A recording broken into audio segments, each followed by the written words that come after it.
ನಾನು ಸಂಪರ್ಕ ಸಾಧಿಸ್ತಾ ಇದ್ದೇನೆ. ಜೋರಾಗಿ ವೇಗವಾಗಿ ತಿರುಗ್ತಾ ಇದೆ. ಸಂಪರ್ಕ ಸಾಧಿಸ್ತಾ ವೇಗವಾಗಿ ಇದ್ದೀನಿ, ತಿರುಗ್ತಾ ಇದೆ ಹೇಳಿ. ವೇಗವಾಗಿ ತಿರುಗ್ತಾ ಇದೆ. ಓ ಮೈ ಗಾಡ್. ಏನಾದರೂ ಆಕ್ಸಿಡೆಂಟ್ ಆಗಿ ಹಾಸ್ಪಿಟಲಲ್ಲಿ ಕ್ರಿಟಿಕಲ್ ಇದೆ, ಬಚಾವಾಗೋದಿಲ್ಲ ಅಂತ ಹೇಳಿದರೆ ಅಂಥದ್ದು ಸಾವಿರಾರು ಕೇಸಿಗೆ ನಾವು ಪೆಂಡುಲಮಲ್ಲಿ ಪ್ರಾರ್ಥನೆ ಮಾಡಿ ಹೀಲ್ ಮಾಡಿದಂಥದ್ದು ಎಷ್ಟೋ ಘಟನೆಗಳಿವೆ. ಪೆಂಡ್ಯುಲಮ್ ಯಾವತ್ತಾದರೂ ಒಂದು ಸಹ ರಾಂಗ್ ಆನ್ಸರ್ಗಳು ಕೊಡೋ ಸಾಧ್ಯತೆ ಇದೆಯಾ? ನಾನು ಅವರ ಬಳಿ ಹೋದೆ. ಅಮ್ಮ, ಎಷ್ಟು ಜನ ಕೇಳ್ತಾರಮ್ಮ, ಒಂದು ಮಳೆ ಬರಿಸಮ್ಮ ಅಂತ ಹೇಳಿದೆ. ನಾನು ಖಾಲಿ ಇಷ್ಟೇ ಆಕಾಶ ನೋಡಿದ್ದಾರೆ. ಏನು ಮಾಡಿರೋಂಥ ಯೂಟ್ಯೂಬಲ್ಲಿ ಇದೆ. ನನ್ನೊಟ್ಟಿಗಿದ್ದವರಿಗೆಲ್ಲ ಶಾಕ್ ಆಯಿತು. ತುಳುನಾಡಿನಲ್ಲಿ ಹುಟ್ಟಿದ್ದು ಇನ್ನೂ ಭಾಗ್ಯ. ತುಳುನಾಡಿನ ನಂತರ ನಾಡು ಬೇರೆ ಇರಲಿಕ್ಕಿಲ್ಲ. ಅಷ್ಟು ದೇವರ ಆರಾಧನೆ ಆಗುತ್ತೆ, ಅಷ್ಟು ಪೂಜೆ ಆಗುತ್ತೆ ಆ ಭೂಮಿಯಲ್ಲಿ. ಆ ತುಳುನಾಡಿನಲ್ಲಿ ಅಷ್ಟು ಪೂಜೆ ಆಗುತ್ತೆ. ದೇಶದ ಯಾವ ಮೂಲೆಯಲ್ಲೂ ಆಗಲಿಕ್ಕೆ ಸಾಧ್ಯ ಇಲ್ಲ. ಯಾರೇ ವ್ಯಕ್ತಿ ನಮ್ಮ ಮುಂದೆ ಬಂದಾಗ ನಮಗೆ ನೋಡ್ಬೇಕಂತ ಹೇಳಿದರೆ ನಾನು ನೋಡ್ತೀನಿ. ಈಗ ನನ್ನನ್ನು ನೀವು ರೀಡ್ ಮಾಡ್ತೀರಿ? 100% ಮಾಡಿದ್ದೀನಿ. ಕೂತ್ಕೊಂಡಾಗಲೇ ಮಾಡಿದ್ದೀನಿ. ನಿಮ್ಮ ಹೆಸರನ್ನು ಕೇಳಿ ಮಾಡಿದ್ದೀನಿ ನಾನು. ಓಯ್ಯೋ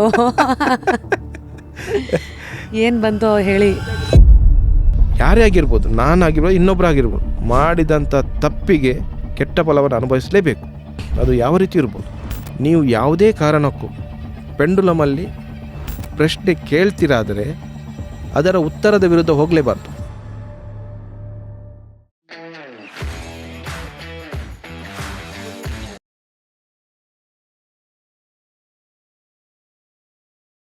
ಫಸ್ಟ್ ಈ ಪೆಂಡ್ಯುಲಮ್ ಡೈರೆಕ್ಷನ್ಸ್ಗಳ ಬಗ್ಗೆ ಹೇಳ್ತೀರಾ? ಈಗ ರೈಟು ಲೆಫ್ಟು ಇದೆ, ಮತ್ತು ನಾನು ಕೇಳ್ಪಟ್ಟಿದ್ದೀನಿ ನಿಮಗೆ ಬೇಕಾಗಿರೋ ಡೈರೆಕ್ಷನನ್ನು ನೀವೇ ಕೊಟ್ಕೊಂಡು ಪ್ರೋಗ್ರಾಮು ಮಾಡ್ಕೋಬೋದಂತ. ಹೇಗದು? ಅದೇ ನಾನು ಹೇಳೋದು, ನನ್ನ ಪ್ರೋಗ್ರಾಮಿಗೆ ನಾನು ನಿಮ್ಮನ್ನು ಸೆಟ್ ಮಾಡುವಂಥದ್ದು. ನನ್ನ ಪ್ರಾಕ್ಟಿಕಲ್ ಏನಿದೆ ಅದು ನೀವು ಮಾಡಿದರೆ ನೀವೇನಾಗುತ್ತೆ, ನೀವು ಅದು ಯಾವ ರೀತಿ ಇರೋದ್ರೆ ನಿಮಗೆ ಆನ್ಸರ್ ಏನಂತ ಗೊತ್ತಾಗೋದಿಲ್ಲ. ನಮ್ಮಲ್ಲಿ ಏನು ಮಾಡಿದ್ದೇನೆ ಅಂತ ಹೇಳಿದರೆ, ನಾನಿಲ್ಲಿ ಒಂದು 5 ಡೈರೆಕ್ಷನನ್ನು ಫಿಕ್ಸ್ ಮಾಡಿದ್ದೀನಿ. ಏನು ಈ ಡೈರೆಕ್ಷನ್? ಇದು ಒಂದು ಕ್ಲಾಕ್ ವೈಸ್ ಅಂತ ಬರುತ್ತೆ, clock, anti clockwise, anti clock ಎರಡನೇದು. ಓಕೆ. ಮತ್ತು ವರ್ಟಿಕಲ್ ಮತ್ತು ಒರಿಜಾಂಟಲ್ ಅಂತ ಬರುತ್ತೆ. ಓಕೆ. ಮೆಂಟಲಿ ಅಂತ ಬರುತ್ತೆ, ಮಾನಸಿಕ. ಸರಿ, ಈಗ ಒಂದೊಂದ್ರದೇ ಸ್ಟಕ್ ಅಂತ. ಅದು ನಾನು ಈಗ ಕೊಡಲಿಕ್ಕೆ ಹೋದರೆ ಮತ್ತೆ ಕ್ಲಾಸಿಗೆ ಯಾರು ಬರಲಿಕ್ಕಿಲ್ಲ. ಏನಂತ ಹೇಳಿದರೆ ನಾನು ನಿಮಗೆ ಹೇಳಿಕೊಡ್ತೀನಿ, ಅರ್ಥ ಆಗುತ್ತಾ? ಬಟ್ ಅಷ್ಟಕ್ಕೆ ಅವರು ಫಿಕ್ಸ್ ಆಗ್ತಾರೆ ಮೆಂಟಲಿ. ಅದನ್ನು ಅಲ್ಲಿ ಜನಗಳು ಅದಕ್ಕೆ ಈಗ ದೊಡ್ಡ ಸಮಸ್ಯೆ ಅದೇ. ಏನಂತೇಳಿದರೆ ಕಷ್ಟಪಡಲಿಕ್ಕಿಲ್ಲ ನಮಗೆ. ನೀವೇನು ಕಲ್ತಿದ್ದೀರಿ ಒಮ್ಮೆಲೆ ಕೊಟ್ಟು ಬಿಡಿ ನಮಗೆ. ಕೊಟ್ಟಾಗ ಏನಾಗುತ್ತೆ, ಆ ವಿದ್ಯೆ ಏನಾಗುತ್ತೆ, ಕೊಡೋದು ದೊಡ್ಡದು ವಿಚಾರ ಅಲ್ಲ. ನಾವೇನು ಮಾಡಿದ್ವಿ, ಬರೀ ಸುಲಭವಾಗಿ ವಿದ್ಯೆಯನ್ನು ಕೊಡ್ತಾಯಿದ್ವಿ. ನಾವು ಕೊಡುವಂಥ ವಿದ್ಯೆ ಏನಿದೆ ಸುಲಭವಾಗಿ ಕೊಡ್ತಾ ಇದ್ದೀವಿ. ನಾನು ಈ ವಿದ್ಯೆಯನ್ನು ಪರಿಪೂರ್ಣವಾಗಿ ಕಲಿಯುವಾಗ ನನ್ನ ಹೋಗೋದು ಬರೋದು ಎಲ್ಲ ಖರ್ಚು 1,60,000 ರೂಪಾಯಿ ಆಗಿದೆ ನನಗೆ. ಯಾವಾಗ? 2013-14ರಲ್ಲಿ. ನಾವು ಎಷ್ಟೋ ಕಡಿಮೆ ಅಂತೇಳಿದರೆ ಏನಿಲ್ಲ, ಅಷ್ಟು ಸುಲಭವಾಗಿ ವಿದ್ಯೆಯನ್ನು ಕೊಡ್ತೀವಿ. ಎಷ್ಟು ಚಾರ್ಜ್ ಮಾಡ್ತೀರಾ ಸರ್? ನಾವೀಗ 6,000 ರೂಪಾಯಿ ಚಾರ್ಜ್ ಮಾಡ್ತೀವಿ ಒಬ್ಬರಿಗೆ. ಅದರಲ್ಲಿ ಸರ್ಟಿಫಿಕೇಟ್ಸ್ ಇದೆ ನಮ್ಮ ಗುರುಗಳಿಂದ, ಅವರಿಂದ ಬರೋದು. ನಂದು ಸರ್ಟಿಫಿಕೇಟ್ ಇಲ್ಲ, ತೆಲಂಗಾಣದಿಂದ ಅವರದ್ದು ಸರ್ಟಿಫಿಕೇಟ್ ಬರುತ್ತೆ, ಅದಕ್ಕೊಂದು ಚಾರ್ಜಸ್ ಇದೆ. ಮತ್ತು ಬೆಳಗಿನ ತಿಂಡಿ ಊಟ ಎಲ್ಲ ಅದರಲ್ಲಿ ಬರುತ್ತೆ. ಇದು ಎಷ್ಟು ಸತ್ ವರ್ಕ್ಶಾಪ್? ಅದು 1 ಡೇ, ಬೆಳಿಗ್ಗೆ 9ಇಂದ ನೈಟ್ 5, ಈವ್ನಿಂಗ್ 5. ಎಲ್ಲಿ ನಡೆಸ್ತೀರಾ ಇದು? ನಮ್ಮ ಮಠದಲ್ಲಿ ನಡೀತದೆ. ಅಲ್ಲಿ ಯೋಗ ಧ್ಯಾನ ಕೇಂದ್ರ ಅಂತ ಉಡುಪಿಯಲ್ಲಿ. ಉಡುಪಿಗೆ ಬರಬೇಕು. ಬೆಂಗಳೂರಲ್ಲಿ ಇಲ್ಲಿ ಬಾನಸವಾಡಿಯಲ್ಲಿ ನಾನು ಎಲ್ಲಿ ಸ್ಟೇ ಇದ್ದೇನೆ. ಅಲ್ಲಿ ಈಗ ಮೊನ್ನೆ ಆದಿತ್ಯವಾರ ನಡೀತು ಕ್ಲಾಸ್, ಬಾನಸವಾಡಿಯಲ್ಲಿರುತ್ತೆ. ಮತ್ತು ಬೇರೆ ಬೇರೆ ಜಾಗದಲ್ಲಿ ನಾನು ಅನೌನ್ಸ್ ಮಾಡ್ತೀವಿ. ಯೂಶಲಿ ಒಂದು ವರ್ಕ್ಶಾಪಿಗೆ ಎಷ್ಟು ಜನ ತೊಗೊತೀರಾ? ನಾವು ಬೆಂಗಳೂರಲ್ಲಿ ನಮ್ದು ಅಂತ ಹೇಳಿದರೆ, ಅಲ್ಲಿ ನಾನಿರುವಂಥದ್ದು ಮನೆ, ಅದು ರೂಮ್. ಅಲ್ಲಿ 12 ಜನರಿಂದ 15 ಜನರನ್ನು ತಗೊಳ್ತೀವಿ, ನಮ್ಮ ಒಂದು ಬ್ಯಾಚ್. ನಮ್ಮ ಉಡುಪಿಯಲ್ಲಿ 20 ಜನ ಬಂದರೂ ನಾವಲ್ಲಿ ವ್ಯವಸ್ಥೆ ಇದೆ. ಮತ್ತು ಊಟದ ವ್ಯವಸ್ಥೆ, ಎಲ್ಲ ವ್ಯವಸ್ಥೆ ಬರುತ್ತೆ ಅದರಲ್ಲಿ. ಸಾಯಂಕಾಲ ಏನೇನು ಪೆಂಡುಲಮ್ ಕೊಡ್ತೀವಿ. ಏನೇನು ಮಾಡ್ತೀರಾ? ಈಗ ನಾನು ಬಂದರೆ ಏನೇನಾಗುತ್ತೆ?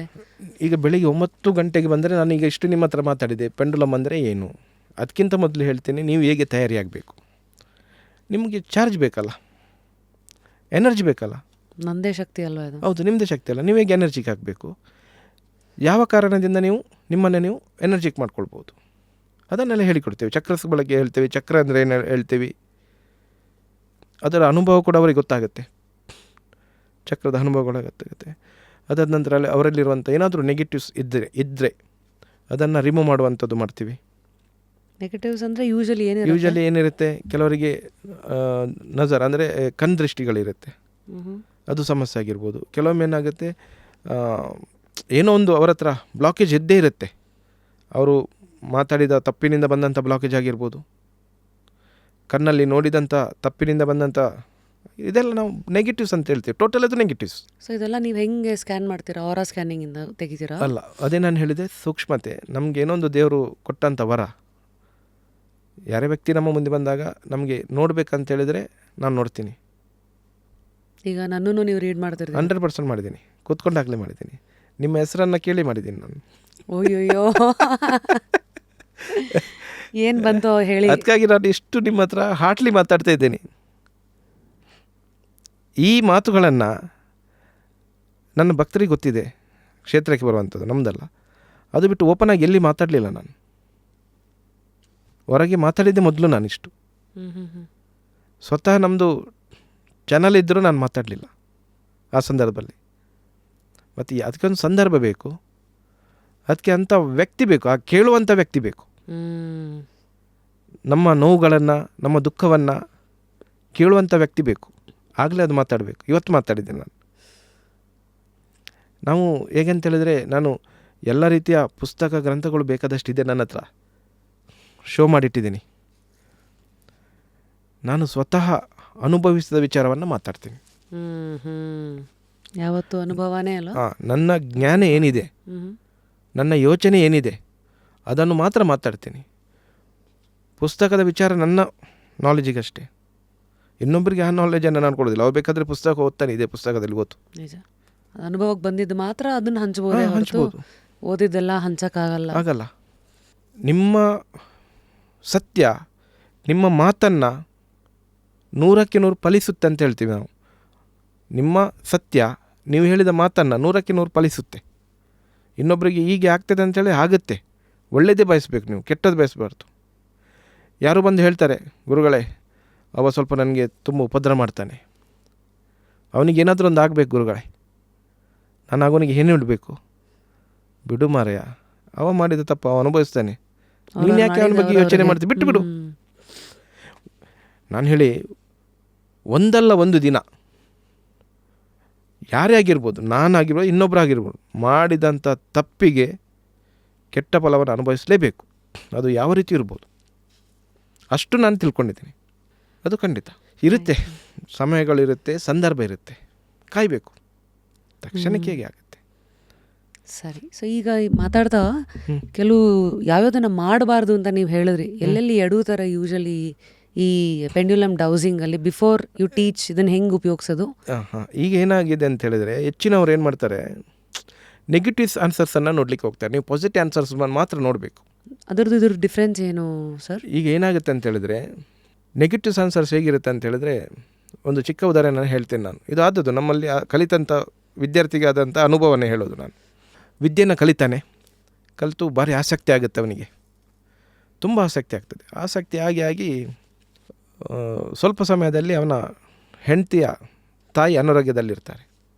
ಆಸ್ಪತ್ರೆಯಲ್ಲಿ ಅಡ್ಮಿಟ್ ಮಾಡ್ತಾರೆ. ಇವ ಪೆಂಡುಲಮಲ್ಲಿ ನೋಡ್ತಾನೆ, ನನ್ನ ಅತ್ತೆ ಎಷ್ಟು ದಿನದಲ್ಲಿ ಹುಷಾರಾಗ್ತಾರೆ ಅಂತ ನೋಡ್ತಾನೆ. ಅಲ್ಲಿ ಅವನಿಗೆ ಆನ್ಸರ್ ಬರೋದಿಲ್ಲ.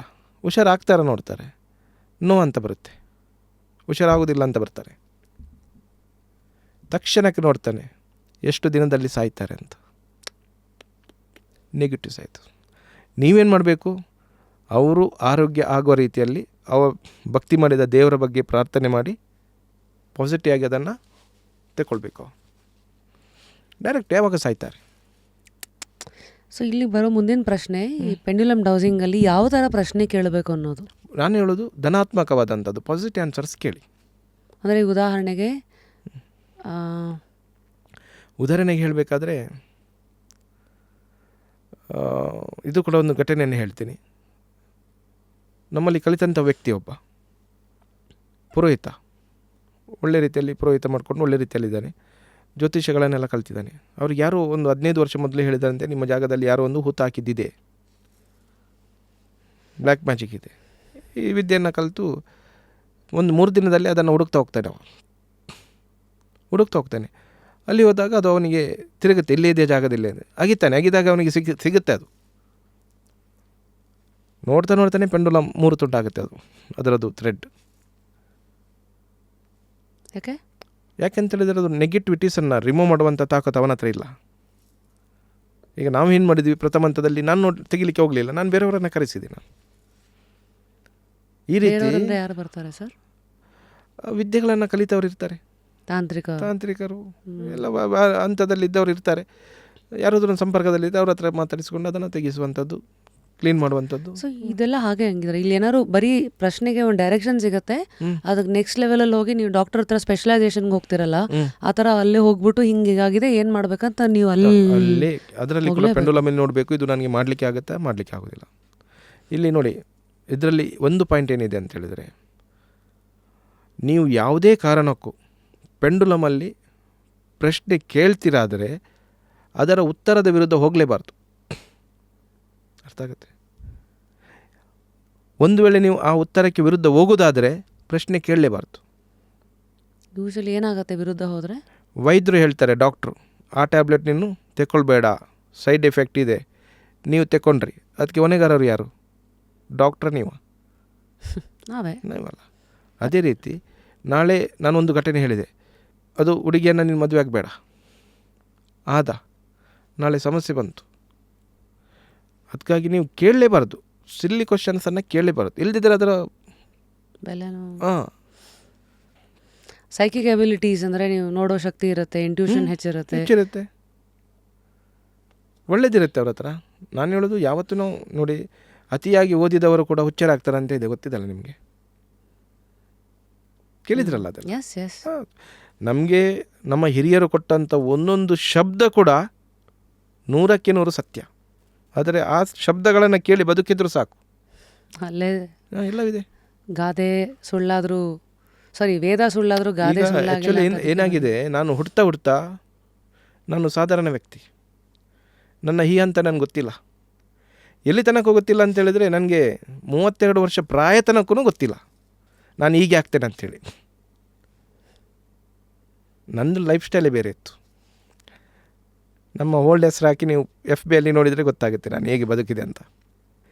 ಯಾವಾಗ ಬದಲಾವಣೆ ಆದೇನಾ, ನನ್ನನ್ನು ನಾನು ಸರೆಂಡರ್ ಮಾಡಿಕೊಂಡೇನಾ, ನನ್ನಲ್ಲಿರುವಂಥ ಒಳಗಿನ ಶಕ್ತಿ ಬಗ್ಗೆ ನಾನು ತಿಳ್ಕೊಂಡಿದ್ದೇನಾ, ಅವತ್ತಿಂದ ನಾನು ಕೆಲವೊಮ್ಮೆ ಸಂದರ್ಭದಲ್ಲಿ ಕೆಲವೊಮ್ಮೆ ಸ್ವಲ್ಪ ನಾವು ಕೂಡ ನೋಡ್ಕೊಳ್ಬೇಕಾಗತ್ತೆ.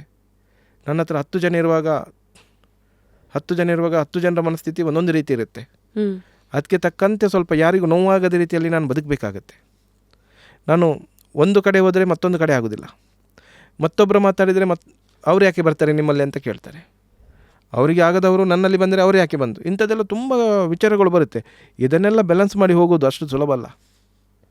ಮೊದಲು ಹೇಗೂ ನಡೀತಿತ್ತು, ಈಗ ನಮ್ಮಲ್ಲಿ ಅದೇ ಸಮಸ್ಯೆಗಳಿವೆ. ನನ್ನ ಹತ್ರ ಯಾರ ಹತ್ರ ಜಾಸ್ತಿ ಮಾತಾಡಿದರೆ, ಗುರುಗಳಿಗೆ ಅವರಂದರೆ ಬರ್ರಿ, ಅವ್ರ ಹತ್ರ ಜಾಸ್ತಿ ಮಾತಾಡಿದರು. ಇಂಥದ್ದೆಲ್ಲ ತುಂಬ ಅನುಭವಗಳು. ಈಗ ನಾನು ಹೇಳೋದು ಇದನ್ನೆಲ್ಲ ನಾನು ಅನುಭವಿಸಿ ಮಾತಾಡುವಂಥದ್ದು. ನಾನು ಇಷ್ಟೊತ್ತು ನಿಮ್ಮ ಹತ್ರ ಮಾತಾಡೋದು ಅದೇ. ಸೊ ಈಗ ಅದರದ್ದು ಡೆಮೋ, ಇಲ್ಲಿಂದ ನಾವು ಒಂದು ಪೊಸಿಷನ್ ಕೈ ಇಟ್ಕೊಳ್ಳಿಕ್ಕೆ, ಮತ್ತು ಹೆಬ್ಬೆರಳು ಮತ್ತು ತೋಳು ಬೆರಳಿನ ಮಧ್ಯದಲ್ಲಿ ಪೆಂಡುಲಮನ್ನು ಇಟ್ಕೊಳ್ಳುವಂಥದ್ದು. ಆನ್ಲೈನಲ್ಲಿ ಬೇರೆ ಬೇರೆ ಅಲೈನ್ಮೆಂಟ್ ಇದೆ ನೋಡಿ. ಈ ಅಲೈನ್ಮೆಂಟ್ ಇರುತ್ತೆ, ಈ ಬ್ಯಾಲೆನ್ಸಲ್ಲಿರುತ್ತೆ. ಇದು ಇಟ್ಕೊಂಡು ಹೊಕ್ಕುಲಿನ ಕೆಳಭಾಗದಲ್ಲಿ ಎಡಕೈಯನ್ನು ಇಟ್ಕೊಳ್ಳುವಂಥದ್ದು. ಡಿಸ್ಟೆನ್ಸ್ ಸ್ವಲ್ಪ ಇಟ್ಕೊಳ್ಬೇಕು, ಟಚ್ ಮಾಡಬಾರ್ದು. ಅದು ಮೂಮೆಂಟ್ ಆಗುವಾಗ ನಮಗೆ ಬಟ್ಟೆಗೆ ತಾಗತ್ತೆ ಹೇಳ್ತಿದ್ರೆ, ಅದನ್ನು ಇಟ್ಕೊಂಡು ಪ್ರೇಯರ್ ಎಲ್ಲ ಮಾಡಿ ತಿರುಗಿಸಲಿಕ್ಕಿಲ್ಲ, ಕೈ ಮೂಮೆಂಟ್ ಮಾಡಲಿಕ್ಕೇನಿಲ್ಲ. ತಿರುಗದಿದ್ದರೂ ತೊಂದರೆ ಇಲ್ಲ, ಸ್ಟಕ್ ಆಗಿದ್ದರೂ ತೊಂದರೆ ಇಲ್ಲ, ನೀವು ಟೆನ್ಷನ್ ಮಾಡ್ಕೊಳ್ಳಿಕ್ಕಿಲ್ಲ. ನಾನು ತಿರುಗಿಸ್ತೀನಿ. ನೀವು ತಿರುಗಿಸಿದ್ರಿ ಅಂತ ಹೇಳಿದರೆ 6,000 ರೂಪಾಯಿ ಹೋಯ್ತು. ನಾನು ಎಲ್ರಿಗೂ ಹೇಳೋದಷ್ಟೇ, ನೀವು ಪೆಂಡುಲಮ್ ಕೈಲಿಟ್ಟು ನಾವು ತರಗತಿಗೆ 6,000 ರೂಪಾಯಿ ತಗೊಳ್ತೀನಿ. ತಿರುಗಿಸಿದ್ರೆ ಅಂತ ಹೇಳಿದರೆ ಅವರೇ ಹೋಯ್ತು. ಮತ್ತು ಅವರಿಗೆ ಅದನ್ನು ಬ್ಯಾಲೆನ್ಸ್ ಮಾಡಲಿಕ್ಕೆ ಅಷ್ಟು ಸುಲಭ ಆಗೋದಿಲ್ಲ. ಮತ್ತು ಯಾವುದು ತಿರುಗಿಸ್ತಾನೆ ಇರ್ತಾರೆ ಅವ್ರ ಕೈಯಲ್ಲಿ. ತಿರುಗೋದು ಬೇಡಪ್ಪ, ಅದೇ ತಿರುಗುತ್ತೆ. ಅಕಸ್ಮಾತ್ ಆ ಥರ ತಿರುಗ್ಸಕ್ಕೆ ಶುರು ಮಾಡಿದವರು ಮತ್ತೆ ಅದನ್ನು ಏನೇ ಮಾಡಿದ್ರು ಉಲ್ಟಾ ಮಾಡೋಕ್ಕಾಗಲ್ಲ. ಅವರಿಗೆ ಅದು ಅಭ್ಯಾಸ ಆಗುತ್ತೆ. ಯಾವತ್ತು ಸ್ವಲ್ಪ ಹೊತ್ತು ನೋಡ್ತಾರೆ, ಮತ್ತು ಅವರೇ ತಿರುಗಿಸ್ತಾರೆ. ಸೊ ನ್ಯೂಟ್ರಲ್ ಆಗಿರೋಕ್ಕೆ ಇದನ್ನು ಶುರು ಮಾಡೋಕ್ಕೆ ಮುಂಚೆ ಏನು ಮಾಡ್ಬೇಕು? ಹಂಗಿದ್ರೆ ತುಂಬ ಕಾನ್ಷಿಯಸ್ ಆಗಿ ಮೈಂಡ್ ರಿಲ್ಯಾಕ್ಸ್ ಮಾಡ್ಕೊಳ್ಳಿ. ಮೆಡಿಟೇಷನ್ ಏನಾರು ಮಾಡಬೇಕಾ ಇದ್ರ ಮುಂಚೆ? ಮೆಡಿಟೇಷನ್ ಬೇಡ, ನೀವು ನಿಮ್ಮೊಳಗೆ ಪರಿವರ್ತನೆ ಮಾಡ್ಕೊಳ್ಳಿ.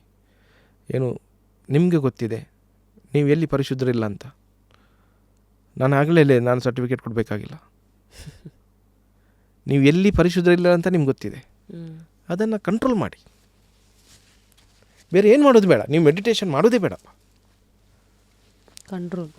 ಕಂಟ್ರೋಲ್ ಮಾಡಿ. ಒಮ್ಮೆಲೆ ಕಂಟ್ರೋಲ್ ಮಾಡಲಿಕ್ಕೆ ಆಗೋದಿಲ್ಲ. ಮತ್ತು ನಿಮ್ಮ ಆಹಾರ ಪದ್ಧತಿಯನ್ನು ನೀವು ಬಿಡೋದೇ ಬೇಡ. ನಿಮ್ಮ ಡ್ರೆಸ್ಸಿಂಗ್ ಸ್ಟೈಲನ್ನು ನೀವು ಚೇಂಜ್ ಮಾಡೋದೇ ಬೇಡ. ಕಾಲಲ್ಲಿ ಚಪ್ಪಲ್ ಹಾಕ್ಕೊಳ್ಳಿ, ಏನು ತೊಂದರೆ ಇಲ್ಲ. ನಾನು ಹೀಗಿದ್ದೀನಿ, ಪೆಂಡುಲಮ್ ಕಲ್ತ್ರು ನಮ್ಮ ಹೀಗೆ ಆಗ್ತೀವಿ, ಇಲ್ಲವೇ ಇಲ್ಲ.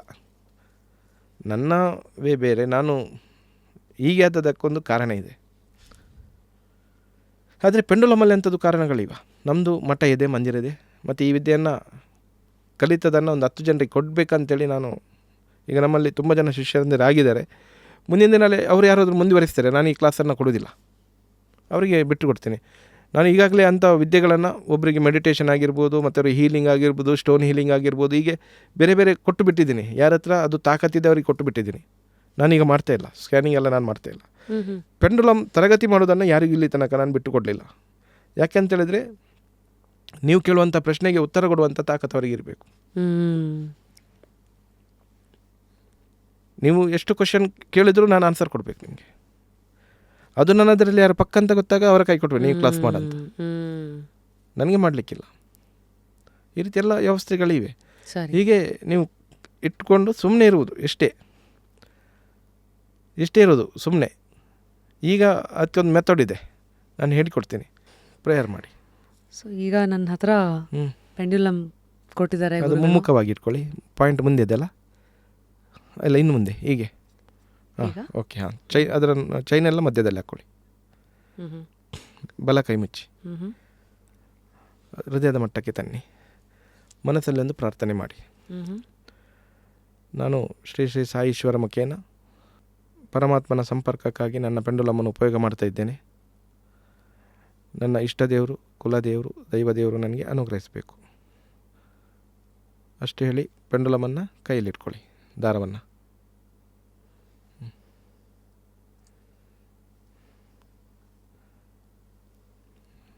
ಈ ಕಡೆ ಇದೆ, ಅದನ್ನು ಸರಿಯಾಗಿ ಹಾಕ್ಕೊಳ್ಳಿ. ಚೈನೆಲ್ಲ ಒಳಗೆ ಇಟ್ಕೊಳ್ಳಿ. Very good. ಸೂಪರ್. ಹಾಂ, ವೆರಿ ಗುಡ್. ಸ್ವಲ್ಪ ನಿಮ್ಮ ಕೈ ಒಂಚೂರು ದೂರ ಇಟ್ಕೊಳ್ಳಿ, ಇಲ್ಲಿ ಬಟ್ಟೆಗೆ ಸಾಗುತ್ತೆ ಇಲ್ದಿದ್ರೆ. ಒಕ್ಕಲಿನ ಕೆಳಗೆ ಇಟ್ಕೊಳ್ಳಿ. ಈಗ ನೀವು ಮನಸ್ಸಲ್ಲಿ ಹೇಳಿ, ನನ್ನ ಕೈಯಲ್ಲಿರುವಂಥ ಪೆಂಡುಲಮ್ ಬಲಭಾಗಕ್ಕೆ ತಿರುಗ್ತಾ ಇದೆ, ನಾನು ಪರಮಾತ್ಮನ ಸಂಪರ್ಕವನ್ನು ಸಾಧಿಸ್ತಿದ್ದೇನೆ. ತಿರುಗಿಸ್ಲಿಕ್ಕೆ ಹೋಗಬೇಡಿ. ನನ್ನ ಕೈಯಲ್ಲಿರುವಂಥ ಪೆಂಡುಲಮ್ ಬಲಭಾಗಕ್ಕೆ ತಿರುಗ್ತಾ ಇದೆ, ನಾನು ಪರಮಾತ್ಮನ ಸಂಪರ್ಕವನ್ನು ಸಾಧಿಸ್ತಿದ್ದೇನೆ. ಜೋರಾಗಿ ತಿರುಗ್ತಾ ಇದೆ, ಹೇಳಿ ಜೋರಾಗಿ ತಿರುಗ್ತಾ ಇದೆ, ನಾನು ಪರಮಾತ್ಮನ ಸಂಪರ್ಕವನ್ನು ಸಾಧಿಸ್ತಾ ಇದ್ದೇನೆ. ನಾನು ಪರಮಾತ್ಮನ ಸಂಪರ್ಕವನ್ನು ಸಾಧಿಸ್ತಾ ಇದ್ದೇನೆ. ನಾನು ಸಂಪರ್ಕ ಸಾಧಿಸ್ತಾ ಇದ್ದೇನೆ. ಜೋರಾಗಿ ವೇಗವಾಗಿ ತಿರುಗ್ತಾ ಇದೆ, ವೇಗವಾಗಿ ತಿರುಗ್ತಾ ಇದೆ. ಹೇಳಿ, ವೇಗವಾಗಿ ತಿರುಗ್ತಾ ಇದೆ, ವೇಗವಾಗಿ ತಿರುಗ್ತಾ ಇದೆ. ಸ್ಪೀಡ್ ಆಗಿ ತಿರುಗ್ತಾ ಇದೆ. ಸ್ಪೀಡ್ ಇದೆ, ವೇಗ ಜಾಸ್ತಿ ಆಗ್ತಾ ಇದೆ, ವೇಗ ಜಾಸ್ತಿ ಆಗ್ತಾ ಇದೆ, ವೇಗ ಜಾಸ್ತಿ ಆಗ್ತಾ ಇದೆ. Okay, thank you. ತಟ್ಟನೆ ನಿಲ್ಬೇಕು. ಹೇಳಿ, ತಟ್ಟನೆ ನಿಲ್ಬೇಕು. ಬ್ರೇಕ್.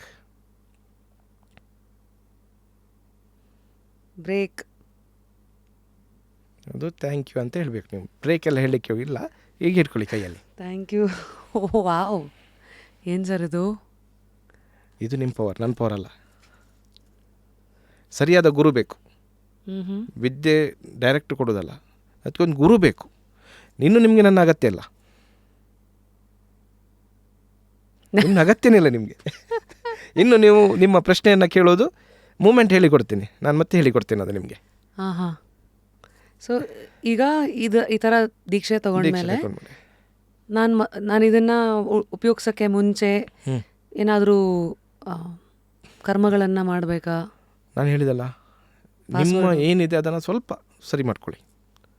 ನಿಮ್ಮಿಂದ ಏನು ನೀವು ತಪ್ಪಂತ ಅನಿಸುತ್ತೆ ನಿಮಗೆ, ಅದನ್ನು ಮಾಡಿ. ದೇವರಿಗೊಂದು ಪ್ರಾರ್ಥನೆ ಮಾಡಿ.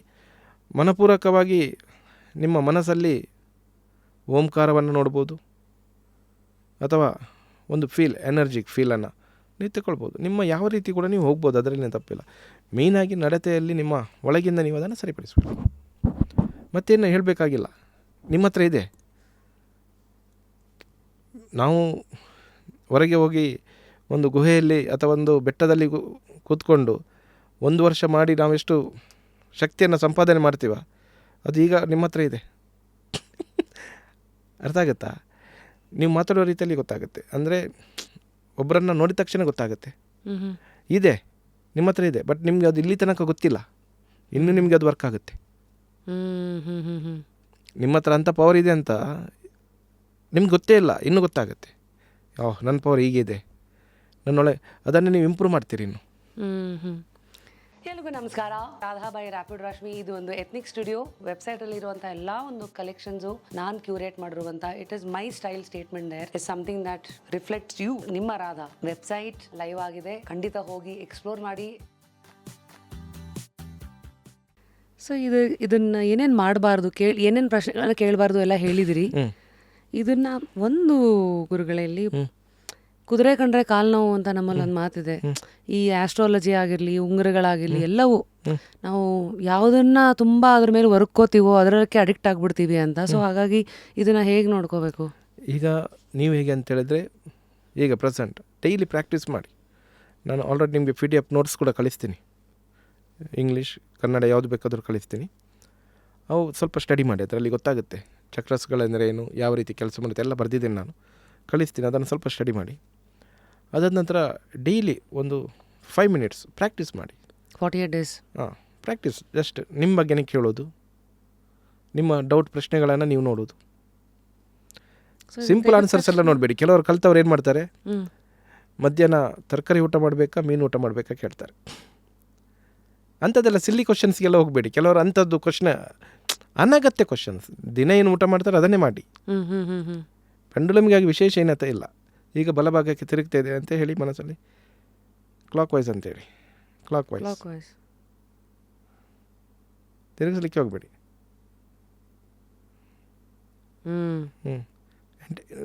ಥ್ಯಾಂಕ್ ಯು ಅಂತೇಳಿ, thank you. Anti clockwise ಹೇಳಿ. ಈಗ ಆ್ಯಂಟಿ ಕ್ಲಾಕ್ ವೈಸ್.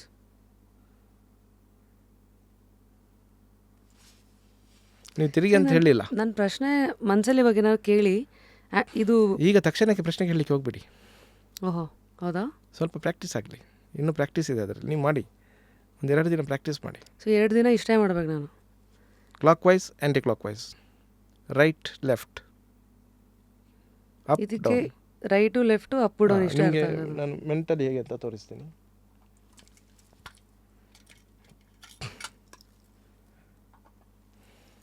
ಇನ್ನು ಬಿಡುದಿಲ್ಲ ನೀವು ಅದನ್ನು. ಇಲ್ಲಿ ಶೋ ಆಫ್ ಮಾಡ್ತೀರಿ, ರೆಕಾರ್ಡಿಂಗ್ ಆಫ್ ಆಗುತ್ತೆ. ಅಪ್ ಡೌನು ರೈಟು ಲೆಫ್ಟ್ ಅಂತ ನೋಡ್ತಾ ಇದ್ದೀನಿ. ಅದು ಹೋಗುತ್ತೆ. ಸ್ವಲ್ಪ ನೀವು ಅದು ಬ್ಯಾಲೆನ್ಸ್ ಬರಬೇಕು ನಿಮಗೆ. ಅಭ್ಯಾಸ ಮಾಡಿ, ನೀವು ದಿನ ಅಭ್ಯಾಸ ಮಾಡಿ. ಏನು ಡೌಟ್ ಇದ್ದರೆ ನನ್ನ ಹತ್ರ ಕೇಳಿ, ನಾನು ಹೇಳ್ತೀನಿ. ಇದರ ಸಹಾಯ ತುಂಬ ರಾಜಕೀಯ ವ್ಯಕ್ತಿಗಳು 100% ಎಲ್ಲ ತಗೊಂಡಿದ್ದಾರ. ನಾವೀಗ ಈ ಶೋ ಅಲ್ಲೆಲ್ಲ ಮಾತಾಡಬಾರ್ದು.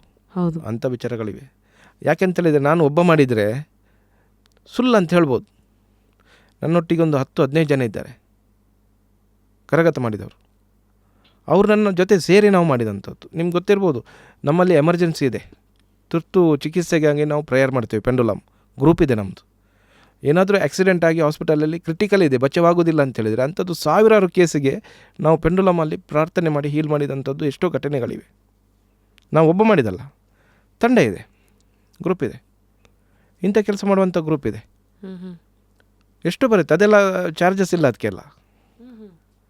ನಾವು ಕಲಿತಂಥ ವಿದ್ಯೆಯನ್ನು ಈ ರೀತಿ. ಮತ್ತು ಮುಖ್ಯವಾಗಿ ನಾನು ಎಲ್ಲರಿಗೆ ಹೇಳುವಂಥದ್ದು, ಯೋಧರಿಗಾಗಿ ಪ್ರತಿನಿತ್ಯ ಒಂದು 2-3 ನಿಮಿಷವಾಗಿ ಯೋಧರಿಗಾಗಿ ಪೆಂಡುಲಮಲ್ಲಿ ಪ್ರಾರ್ಥನೆ ಮಾಡಿ.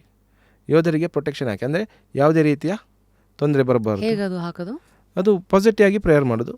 ದೇಶವನ್ನು ಕಾಯುವಂಥ ಯೋಧರಿಗೆ ರಕ್ಷಣೆ ಆಗಬೇಕು. ಯಾವುದೇ ರೀತಿಯ ಕೆಟ್ಟ ಸಮಯ ಅವರಿಗೆ ತಲುಪಬಾರ್ದು. ಒಳ್ಳೆ ಸಮಯ ಇದೆ. ಇಷ್ಟೇ ಮಾತಾಡೋದು ಈ ಥರ. ಇದಕ್ಕೆ ಸೆಪರೇಟ್ ಮಂತ್ರ ಏನಿಲ್ಲ, ಮಂತ್ರಗಿಂತ ಏನು ಪ್ರಾರ್ಥನೆ ಮಾಡಿದರೆ ಸಾಕು. ಮಂತ್ರ ಗ್ರಂಥ ಏನಿಲ್ಲ ಇದಕ್ಕೆ. ಅಮೇಝಿಂಗ್. ಸರ್, ಈಗ ಮುಂದೆ ತಮ್ಮದೇ ಒಂದು ಅಚೀವ್ಮೆಂಟ್ಸ್ ಅಂತ ನೋಡಿದ್ರೆ ಒಂದಷ್ಟು ಆಶ್ಚರ್ಯ ಆಗೋ ವಿಚಾರಗಳು. ನನ್ನ ಗುರುಗಳ ಬಗ್ಗೆ ಕೇಳಿ. ಈಗ ನಿಮ್ಮ ಗುರುಗಳು ಶ್ರೀ ಮಚೇಂದ್ರನಾಥ್ ಪ್ರವೀಣ್ ಬಾಬಾ ಅವರು.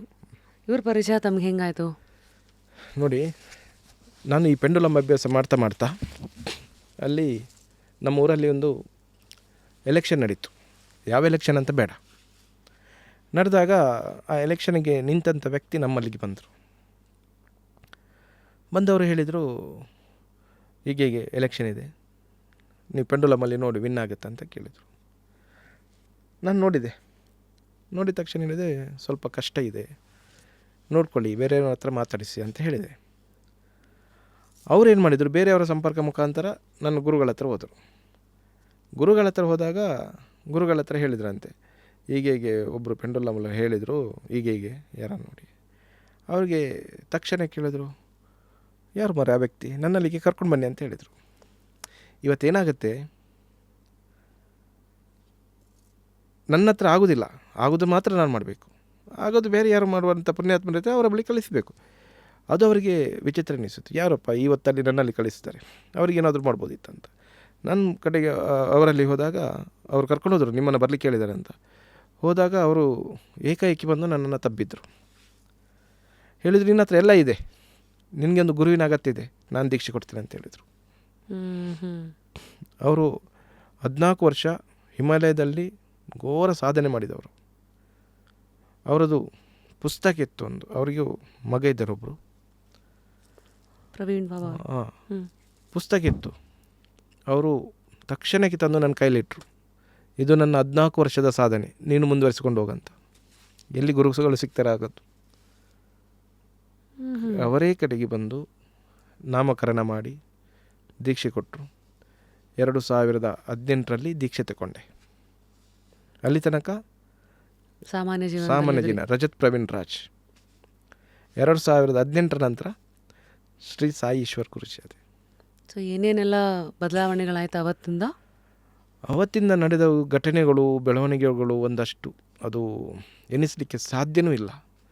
ಅದನ್ನು ಹೇಳಿದರೆ ನನ್ನೊಟ್ಟಿಗೆ ಇದ್ದವರಿಗೆ ಗೊತ್ತಿದೆ, ಹೊರಗಿನವ್ರು ನಂಬಲಿಕ್ಕೂ ಸಾಧ್ಯ ಇಲ್ಲ.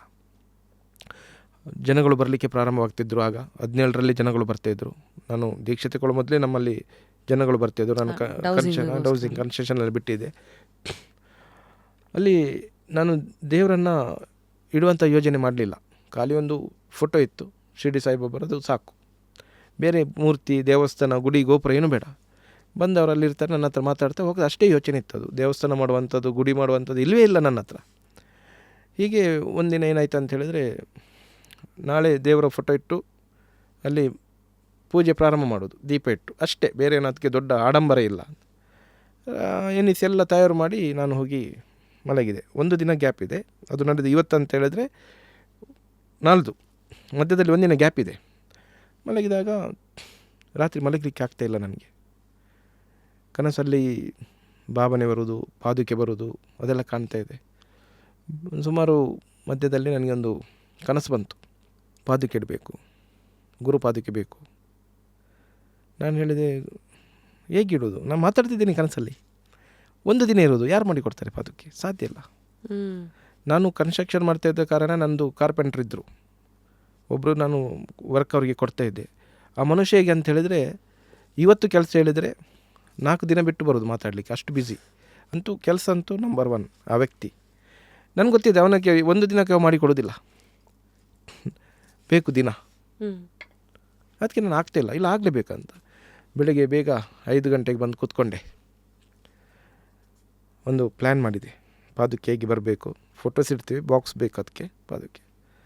ಒಂದು 7:30 ಹೊತ್ತಿಗೆ ಅವನಿಗೆ ಫೋನ್ ಮಾಡಿದೆ, ನಮ್ಮ ಕಾರ್ಪೆಂಟ್ರಿಗೆ, ಸ್ವಲ್ಪ ಬಂದು ಹೋಗು ಮಾರಾಯ ಅಂತೇಳಿ. ಏನಂತ ಕೇಳಲಿಲ್ಲ, ತಕ್ಷಣಕ್ಕೆ ಬಂದ. ಯಾವತ್ತು 4 ದಿನ ಬಿಟ್ಟು ಬರೋ ತಕ್ಷಣಕ್ಕೆ ಬಂದ. ನಾನು ಹೇಳಿದೆ ಅವನಿಗೆ, ನೋಡಿ ನನಗೆ ಅಲ್ಲಿ ಪಾದುಕ ಇಡಲಿಕ್ಕಿದೆ, ನಾಳೆ ಒಂದಿನಿದೆ, ನಾಳೆದಿಗೆ ನನಗೆ ಬೆಳಿಗ್ಗೆ ಬೇಕು, ಏನಾದರೂ ಮಾಡಿಕೊಡು. ಆಚೆ ನೋಡಿದೆ, ಆಯಿತು ಅಂತೇಳಿ ಹೋಗಿ ರೆಡಿಯೇ ಮಾಡಿದ. ಸಂಜೆ ಅದನ್ನು ತರಲಿಕ್ಕೆ ನಮ್ಮ ಮಕ್ಕಳನ್ನು ಕಳಿಸಿದೆ.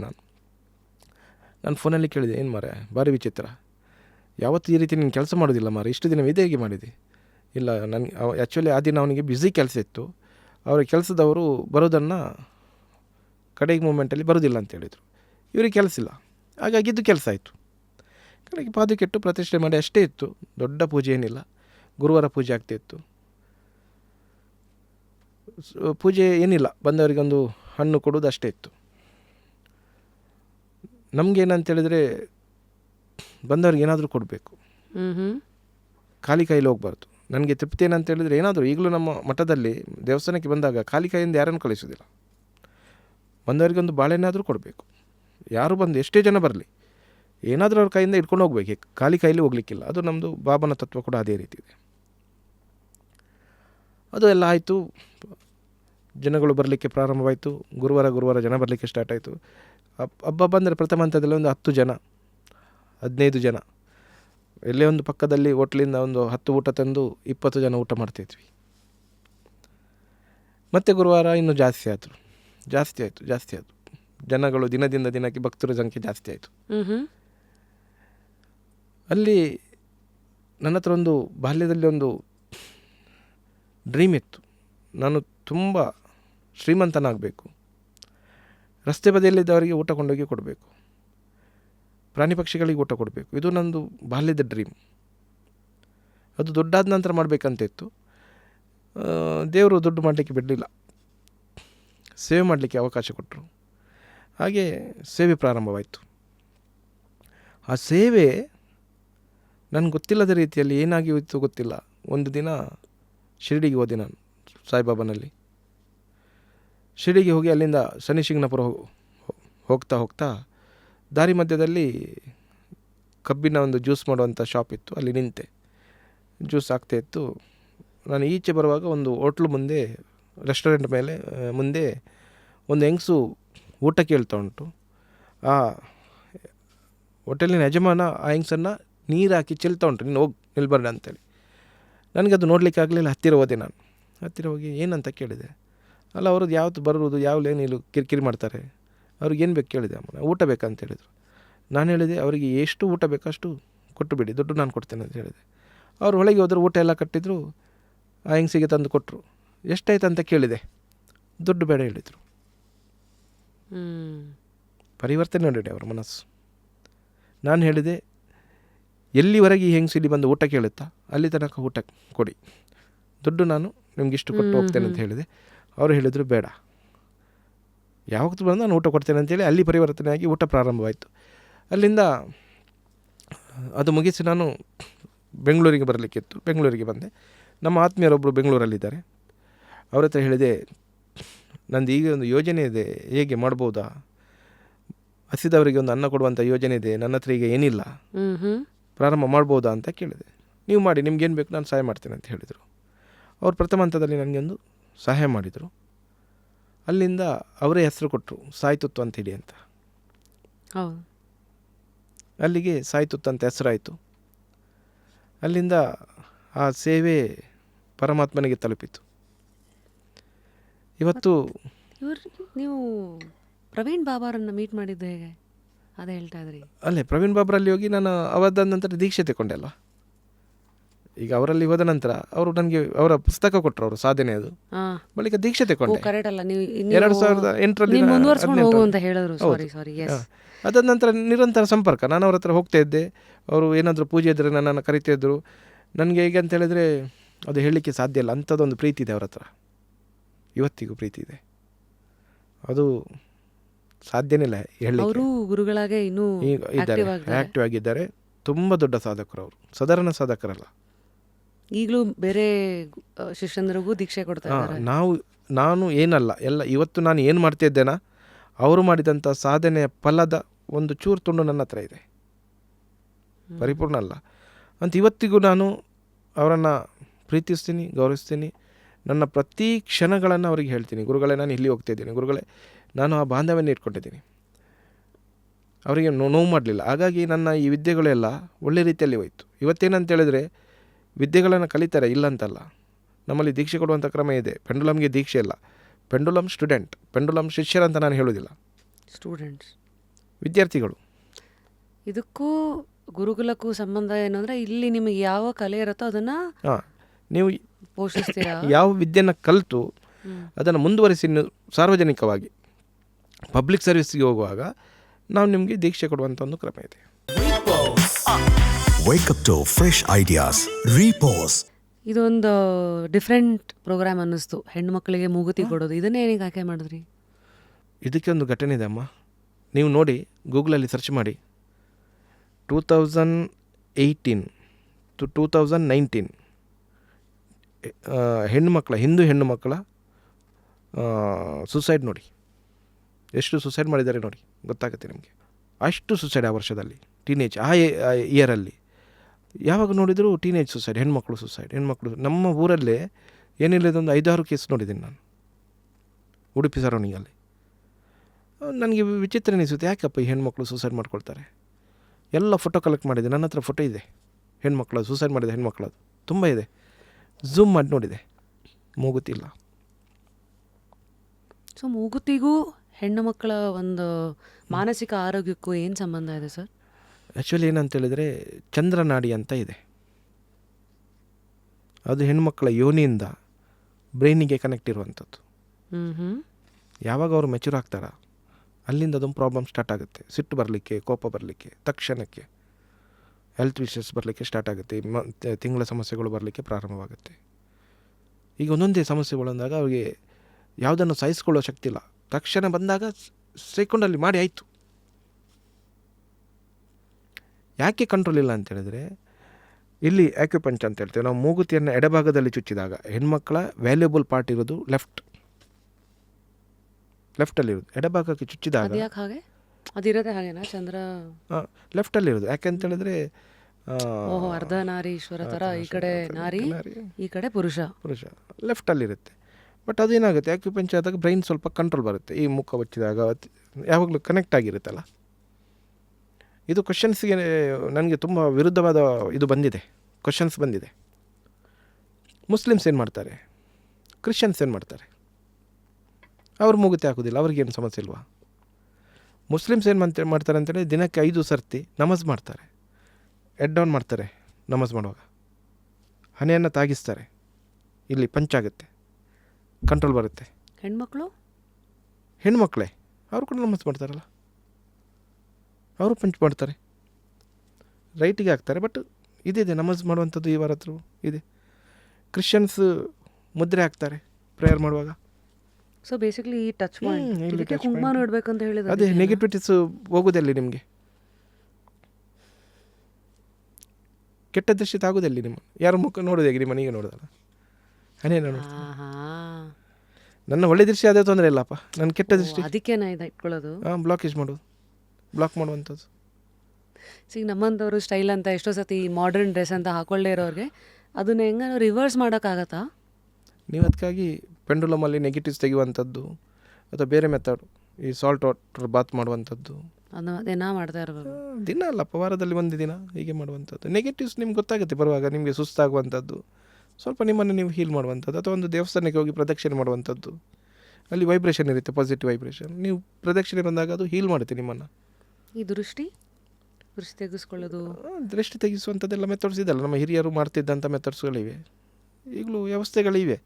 ಇಲ್ಲದ ಒಂದು ಕೆರೆಯಲ್ಲಿ ಹೋಗಿ ಸ್ನಾನ ಮಾಡುವಂಥದ್ದು, ಪುಣ್ಯಕ್ಷೇತ್ರಗಳಲ್ಲಿ. ಸೊ ಇದೆಲ್ಲ ಹಾಗಾಗಿ ಈ ಲಾಜಿಕ್ಸ್ ಇರೋದ್ರಿಂದ ಮೂಗುತಿ ಲೆಫ್ಟಿಗೆ ಮೂಗುತಿ ಹಾಕಲಿಕ್ಕೆ ಪ್ರಾರಂಭ ಮಾಡಿದೆ. 2 ಹೆಣ್ಣು ಮಕ್ಕಳಿಂದ ಪ್ರಾರಂಭ ಮಾಡಿದ್ದೆ ನಾನು. ಅದು ಕೂಡ ದುರ್ಗಾಷ್ಟಮಿಗೆ ಒಂದು ಸಂಕಲ್ಪ ಮಾಡಿದೆ. ಅದು ಮುಂದೆ ಕೊಂಡೋಗ್ಲಿಕ್ಕೆ ಆಗ್ತದೆ ಇಲ್ವ ಅಂತ ನನಗೆ ಗೊತ್ತಿಲ್ಲ. ಚಿನ್ನದ ರೇಟ್ ಎಷ್ಟಾಗುತ್ತೆ ಅಂತ ನನಗೆ ಗೊತ್ತಿಲ್ಲ. ಚಿನ್ನದ್ದೇ ಹಾಕಬೇಕಾ ಮತ್ತೆ? ಯಾಕೆ ಅಂದರೆ ಕುತೂಹಲ. ಮತ್ತೊಂದು ಬೆಳ್ಳಿದು ಮೂಗುತಿ ಹಾಕೋದಿಲ್ಲ ಇಲ್ಲಿ ಕೂಡ, ಚಿನ್ನದ ಮೂಗುತಿ ಹಾಕ್ತಾರೆ, ವಜ್ರದ ಮೂಗುತಿ ಹಾಕುತ್ತಾರೆ. ಚಿನ್ನದ ಹಾಕಲಿಕ್ಕೆ ಪ್ರಾರಂಭ ಮಾಡಿದೆ. 2 ಮಕ್ಕಳಿಗೆ ಹಾಕಿದೆ, ಹೆಣ್ಮಕ್ಳಿಗೆ. ಇಲ್ಲಿ ತನಕ 1,000 ಹೆಣ್ಣುಮಕ್ಕಳಿಗೆ ಪೂರ್ಣ ಆಯಿತು. ಮುಂದಿನ ದಿನದಲ್ಲಿ 1,008 ಹೆಣ್ಣು ಮಕ್ಕಳಿಗೆ 3 ದಿನದಲ್ಲಿ ಚುಚ್ಚುವಂಥ ಸಂಕಲ್ಪವನ್ನು ಮಾಡಿದ್ದೀನಿ. ಒಂದು 300 ಹೆಸರು ಇದೆ ನನ್ನ ಹತ್ರ. ಸ್ವಲ್ಪ ಸ್ವಲ್ಪ ಚುಚ್ಚಿದರೆ ಅವರಿಗೆ ಪ್ರಾಯ ಜಾಸ್ತಿ ಆಗುತ್ತೆ, ಅದಕ್ಕೆ ಸಂಕಲ್ಪ ಮಾಡಿದ್ದೀನಿ. ಇದೆಲ್ಲ ನನ್ನಿಂದ ಆಗ್ತಿಲ್ಲ, ನನ್ನಿಂದ ಸಾಧ್ಯವೂ ಇಲ್ಲ. ಕ್ಷೇತ್ರಕ್ಕೇನೆ ಒಂದಿಷ್ಟು ಭಕ್ತರಿದ್ದಾರೆ, ಅಭಿಮಾನಿಗಳಿದ್ದಾರೆ, ಅವರು ಸ್ವಲ್ಪ ಸ್ವಲ್ಪ ಏನಾದರೂ ಕೊಡ್ತಾರೆ. ಇಲ್ಲದಿದ್ದರೆ ನಾವು ಹಾಕಿದಂಥ ಚಿಹ್ನೆ ಇರುತ್ತೆ, ಹಾಕಿ ಏನಾದರೂ ಒಂದು ವ್ಯವಸ್ಥೆ ಮಾಡಲೇಬೇಕಾಗುತ್ತೆ. ಅದು ದುಡ್ಡಿದ್ದವರು ಇರ್ಬೋದು, ದುಡ್ಡಿಲ್ಲದಿರ್ಬೋದು, ಯಾರೇ ಇರ್ಬೋದು, ನನಗೆ ಅದು ಸಂಬಂಧ. ನಾವು ಪ್ರಸಾದ ಅಂತ ಮಾಡಿದ್ದೀನಿ ಅದನ್ನು. ಸೊ ಇದು ಮಾಡಿದ್ಮೇಲೆ ಎಲ್ಲೋ ಒಂದು ಕಡೆ ಸುಧಾರಿಸಿದ್ದು ನೋಡಿ 100%. ನನ್ನದು ಎಷ್ಟೋ ಜನ ಬಂದು ಹೇಳಿದ್ದಾರೆ, ನನಗೆ ಮೊದಲು ಸುಸೈಡ್ ಮಾಡಿತ್ತು ನಂದು, ಈಗ ಇಲ್ಲ. ಇದು ಹೇಗೆ ಈ ಸಾಯಿ ಸ್ಪರ್ಶ ಅದು ನಾವು ಇವಾಗ ನಮ್ಮ ಜನಗಳಿಗೆ ತೋರಿಸ್ಬೋದಾ? ತೋರಿಸ್ಬೋದು. ಕಣ್ಮುಚ್ಚಿ ನಿಮ್ಮನ್ನು ನೀವು ಅಬ್ಸರ್ವ್ ಮಾಡಿ, ನಾನು ಹೇಳಿದ್ದನ್ನು ಕೇಳಬೇಕು ಅಷ್ಟೇ ನೀವು. ಏನು ಹೆಸರು ನಿಮ್ಮದು?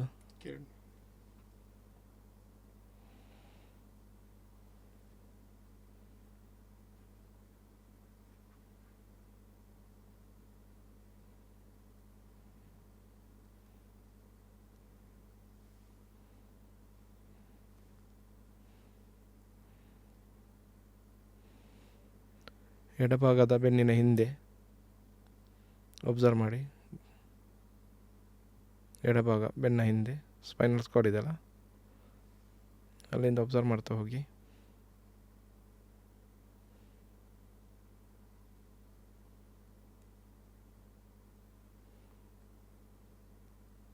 ಒಬ್ಸರ್ವ್ ಆಗುತ್ತಾ?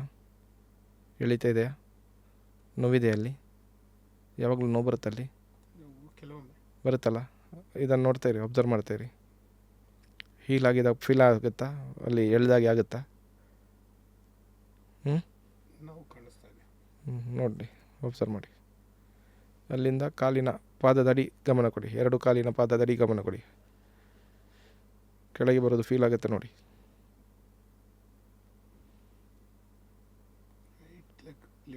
ಲಿಫ್ಟ್ ಆಗ್ತಿದೆ, ಡೌನ್ ಆಗ್ತಾಯಿದೆ ಫೀಲ್. ಈಗ ನೆತ್ತಿಂದ ಕಾಲಿನ ಅಡಿತನಕ ಗಮನ ಕೊಡ್ತಾ ಇರಿ.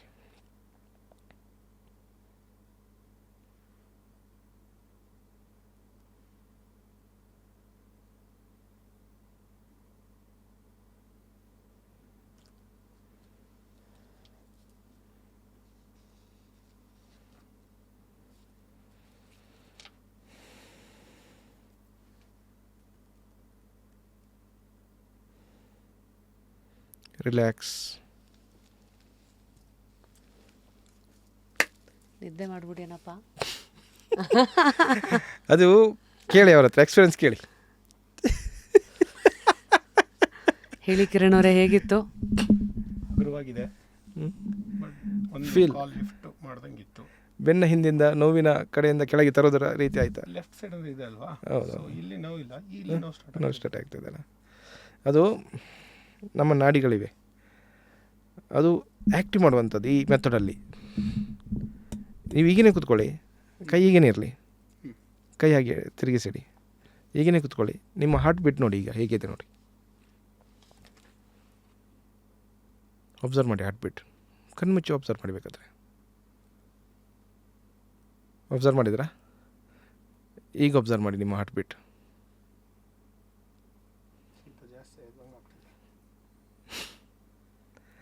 ನಾರ್ಮಲ್ ಬಂತಾ? ಇದೇ ಮೆಥಡ್. ನಾನು ಮುಟ್ಲಿಲ್ಲ ಅವರನ್ನು. ಅವರ ಹಾರ್ಟನ್ನು ಕಂಟ್ರೋಲ್ ಮಾಡುವಷ್ಟು ಶಕ್ತಿ ನಿಮ್ಮ ಹತ್ರ ಏನಿದೆ? ಓಹೋ, ಅಂದರೆ ಜಾಸ್ತಿ ಆಯ್ತು, ಪಂಪ್ ಮಾಡಿದ್ದಾನೆ, ಜಾಸ್ತಿ ಪಂಪ್ ಮಾಡಿದ್ದಾನೆ ಅವರ ಹಾರ್ಟ್, ಜಾಸ್ತಿ ಆಯ್ತು ಬೀಟ್. ಹೇಗೆ ಜಾಸ್ತಿ ಮಾಡ್ತೀರಿ? ನಾನು ಹೇಗೆ ಎಲ್ಲ ಸೀಕ್ರೆಟ್ ಹೇಳಿಬಿಟ್ರೆ ಕಷ್ಟ ಆಗುತ್ತೆ. ಸೊ ಇದು ಹಾಗಿದ್ರೆ ಸಾಯಿ ಸ್ಪರ್ಶ ಡಿವೈನ್. ಈಗ ನಾನು ಹೇಳೋದು, ಇವರು ಕಲಿಬೋದು ಈ ವಿದ್ಯೆಯನ್ನು. ಇವರ ಮನೆಯವರಿಗೆ ಇವರು ಮಾಡ್ಬೋದು, ಕೈ ಹಿಡ್ಕೊಂಡು ಹೀಲ್ ಮಾಡೋದು ಮಾಡ್ಬೋದು. ಇದು ಪ್ರಾಣಿಕ್ ಹೀಲಿಂಗು, ಇದೆಲ್ಲ ಪ್ರಾಣಿಕ್ ಹೀಲಿಂಗ್ಸು, ರೇಖಿ ಎಲ್ಲ ಇದೆ. ಅದಕ್ಕಿಂತಲೂ ಇದೊಂದು ಸ್ವಲ್ಪ ಅಡ್ವಾನ್ಸ್ ಆಗಿ ನಾನು ಹೇಳಿದಲ್ಲ, ನಾನು ಇಂಪ್ಲಿಮೆಂಟ್ ಮಾಡಿದ್ದೀನಿ ಇದನ್ನು ಅಷ್ಟೇ. ಬಟ್ ಇದನ್ನು ಪ್ರಚಾರ ಮಾಡಲಿಕ್ಕೆ ಹೋಗಲಿಲ್ಲ, ಬಟ್ ಅವ್ರಿಗೆ ಖುದ್ದು ಅನುಭವ ಆಗಿತ್ತು. ಅವರಿಗೂ ಬಾಡಿ ಲೈಟ್ ಆಯ್ತಲ್ಲ. ಈ ರೀತಿ ದೇಹದಿಂದ ನೆಗೆಟಿವ್ಸನ್ನು ತೆಗಿಲಿಕ್ಕೆ ಆಗುತ್ತೆ. ಈ ಥರ ಯಾವ್ಯಾವ ರೋಗಗಳನ್ನು ಇದರಿಂದ ಹೀಲ್ ಮಾಡ್ಬೋದು ಸರ್? ಈಗ ಕ್ಯಾನ್ಸರು, ಟರ್ಮಿನಲ್ ಇಲ್ನೆಸ್. ನಾನು ಪ್ರಥಮದಿಂದ ನಿಮಗೆ ಹೇಳ್ತೀನಿ ಒಂದು ಮಾತು. ಕೇವಲ ಮಾತು ನಾವು ಮಾತಾಡೋದಲ್ಲ, ನಿಮಗೆ ಪ್ರೂಫ್ ಬೇಕು. ಈಗ ಮತ್ತೊಂದು ನೋಡಿ, ವೈದ್ಯಕೀಯ ಬೇಕು ನಮಗೆ, ಡಾಕ್ಟ್ರು ಎಲ್ಲ ಬೇಕೇ ಬೇಕು, ವಿರುದ್ಧ ಅಲ್ಲ. ಆದರೆ ವೈದ್ಯ ಪದ್ಧತಿ ಅಂತ ಇತ್ತು, ಪ್ರಾಚೀನ ಪದ್ಧತಿ, ಋಷಿಮುನಿಗಳು ಕಂಡುಕೊಂಡಂಥ ಸತ್ಯ.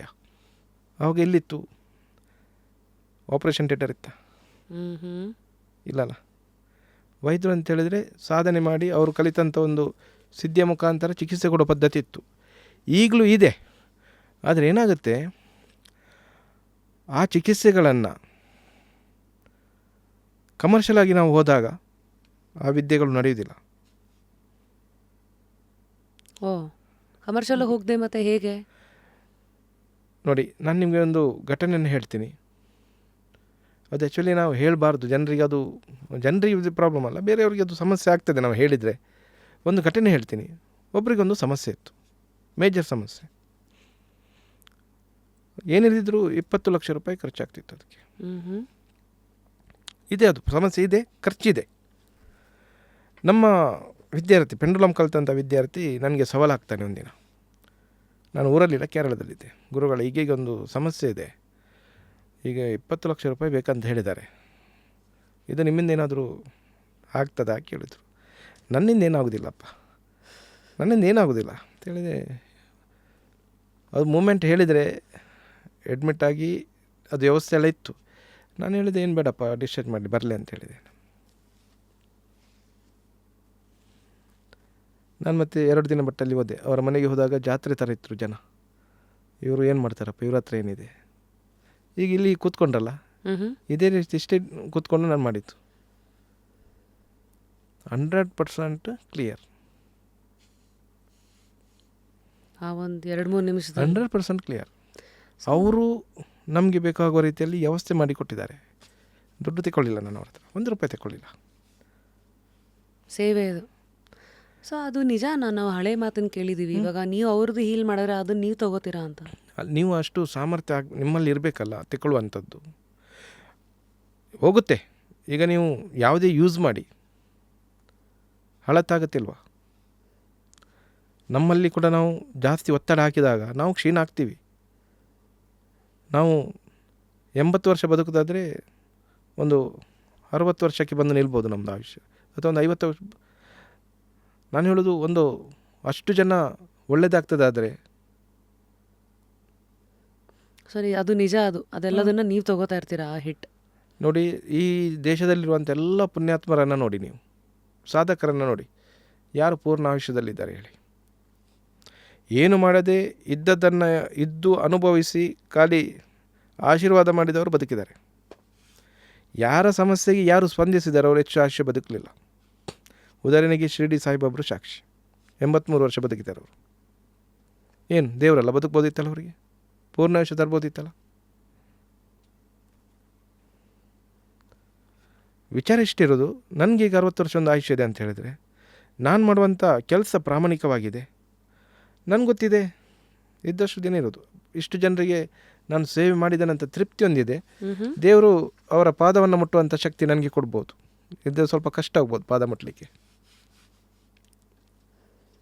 ಸೊ ಇದು ಹೀಗೆ. ಪೆಂಡ್ಯುಲಮ್ ಯಾವತ್ತಾದರೂ ಒಂದು ಸಹ ರಾಂಗ್ ಆನ್ಸರ್ಗಳು ಕೊಡೋ ಸಾಧ್ಯತೆ ಇದೆಯಾ?